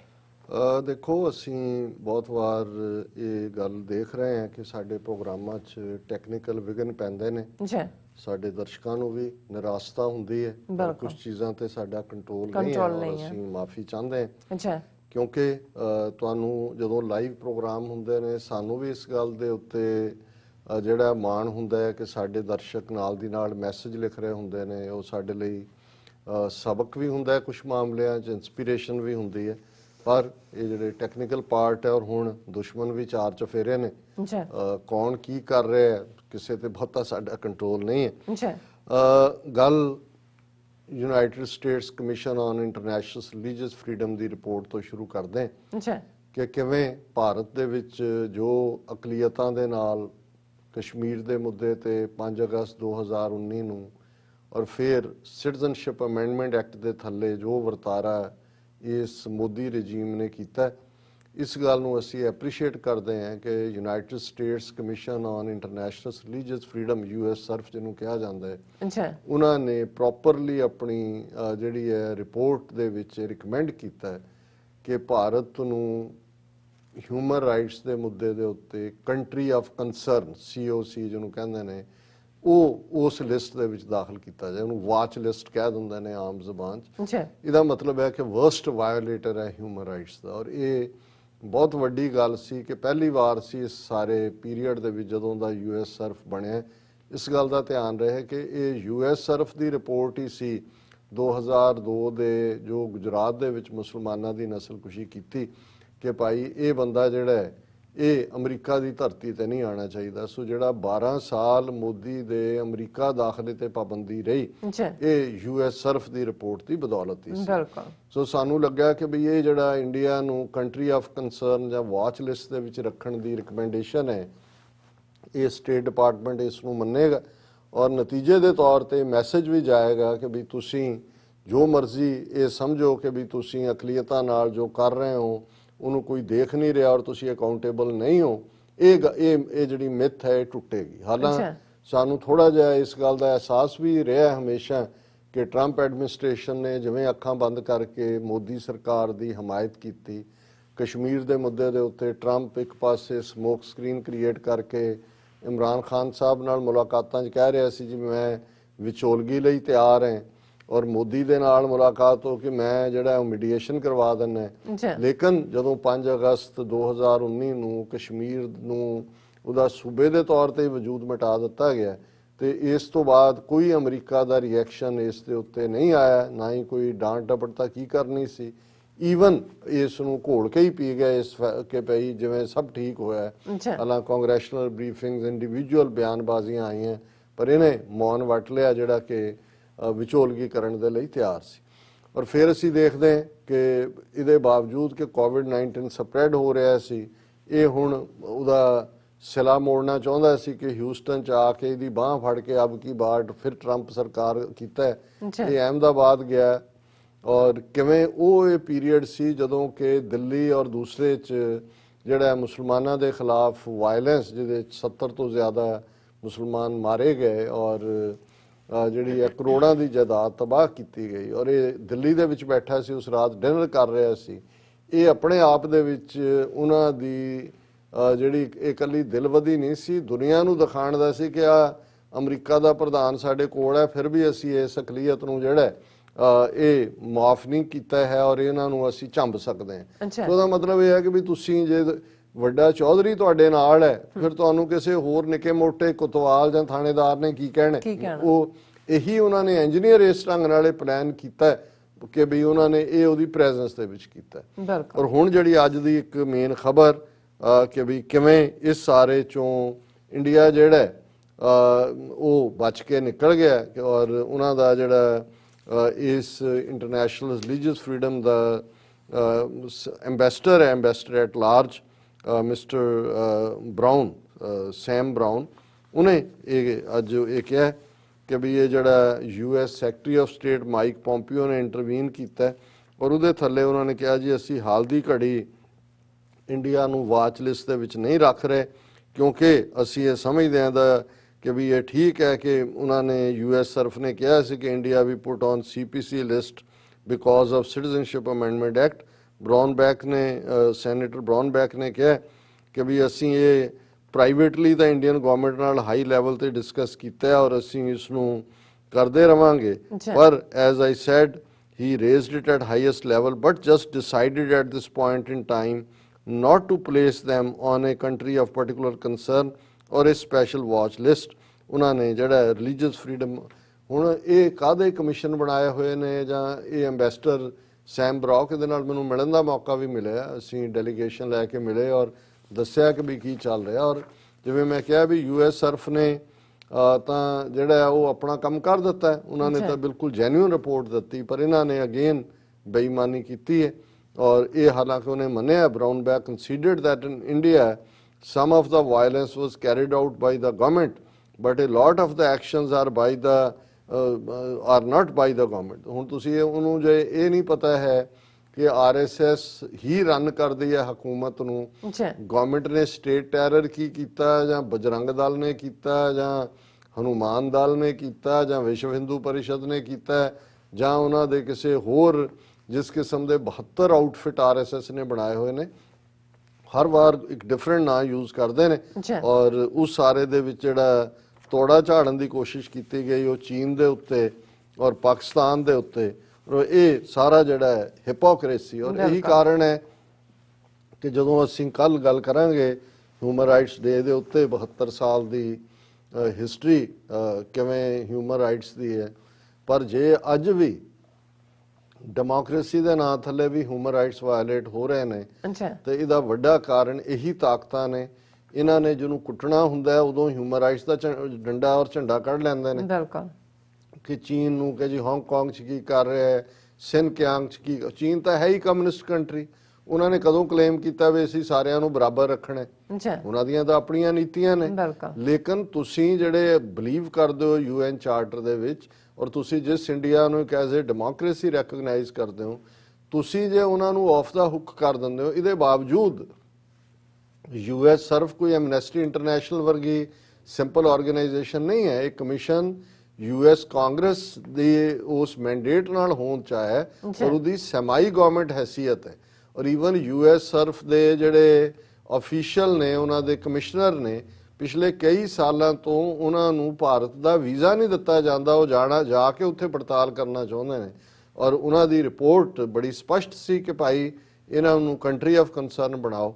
ਪਰ ਉਹਨਾਂ ਦਾ ਹੀ ਜਿਹੜਾ ਸੈਕਟਰੀ ਆਫ ਸਟੇਟ ਹੈ ਮਾਈਕ ਪੋਂਪੀਓ, ਜਿਹੜਾ ਕਹਿ ਰਿਹਾ ਜੀ ਨਹੀਂ ਨਹੀਂ ਅਸੀਂ ਪ੍ਰਾਈਵੇਟਲੀ ਅੰਦਰ ਵੜ ਕੇ ਅਸੀਂ ਉਹਨਾਂ ਨੂੰ ਕਹਿ ਦੇਵਾਂਗੇ, ਪਰ ਅਸੀਂ ਨਹੀਂ। ਇਹਨਾਂ ਨੇ ਇਹ ਨੇ ਜੇ ਅਮਰੀਕਾ ਨੂੰ ਅਸੀਂ ਚੈਂਪੀਅਨ ਆਫ ਹਿਊਮਨ ਰਾਈਟਸ ਜਾਂ ਬੀਕਨ ਆਫ ਹੋਪ ਔਰ ਇਹਨੇ ਜਿਹੜੇ ਨੇ ਉਹ ਟਾਈਟਲਸ ਦੇ ਨਾਲ ਨਵਾਜਦੇ ਰਹੇ ਹੈ ਜਾਂ ਨਵਾਜਦੇ ਨੇ ਚੰਗੇ ਲੋਕ ਕਿ ਵੀ ਹੈ, ਤੇ ਮੈਂ ਸਮਝਦਾ ਵੀ ਇਹ ਅਮਰੀਕਾ ਨਹੀਂ ਜਿਹੜਾ ਹੈ ਉਹ ਹਿਊਮਨ ਰਾਈਟਸ ਦੀ ਗਰੇਵ ਬਣਾ ਦੇਣੀ ਹੈ। ਪਹਿਲਾਂ ਆਪ ਵੀ 9/11 ਤੋਂ ਬਾਅਦ ਜੋ ਗੁਆਟਾਨਾਮਾ ਬੇਸ 'ਚ ਇਹਨਾਂ ਨੇ ਕੀਤਾ ਹੈ, ਅੱਛਾ ਫਿਰ ਕਿਵੇਂ ਇੱਥੋਂ ਫੜ ਕੇ ਜਿਹੜੇ ਨੇ ਉਹਨਾਂ ਨੂੰ ਉਹਨਾਂ ਮੁਲਕਾਂ ਦੇ ਵਿੱਚ ਲਿਜਾ ਕੇ ਜਿੱਥੇ ਟਾਰਚਰ ਪਰਮਿਸਿਬਲ ਹੈ ਉਹਨਾਂ 'ਚ ਟਾਰਚਰ ਕਰਵਾਇਆ, ਔਰ ਕਿਸ ਕਿਸਮ ਦਾ ਆਪ ਇਹਨਾਂ ਦੀਆਂ ਫੌਜਾਂ ਜਿਹੜੀਆਂ ਨੇ ਇਹ ਜੋ ਕਰਦੀਆਂ ਨੇ, ਇਸ ਲਈ ਇਹਨਾਂ ਨੇ ਕਦੇ ਵੀ ਇੰਟਰਨੈਸ਼ਨਲ ਕ੍ਰਿਮੀਨਲ ਕੋਰਟ ਨੂੰ ਮਾਨਤਾ ਨਹੀਂ ਦਿੱਤੀ।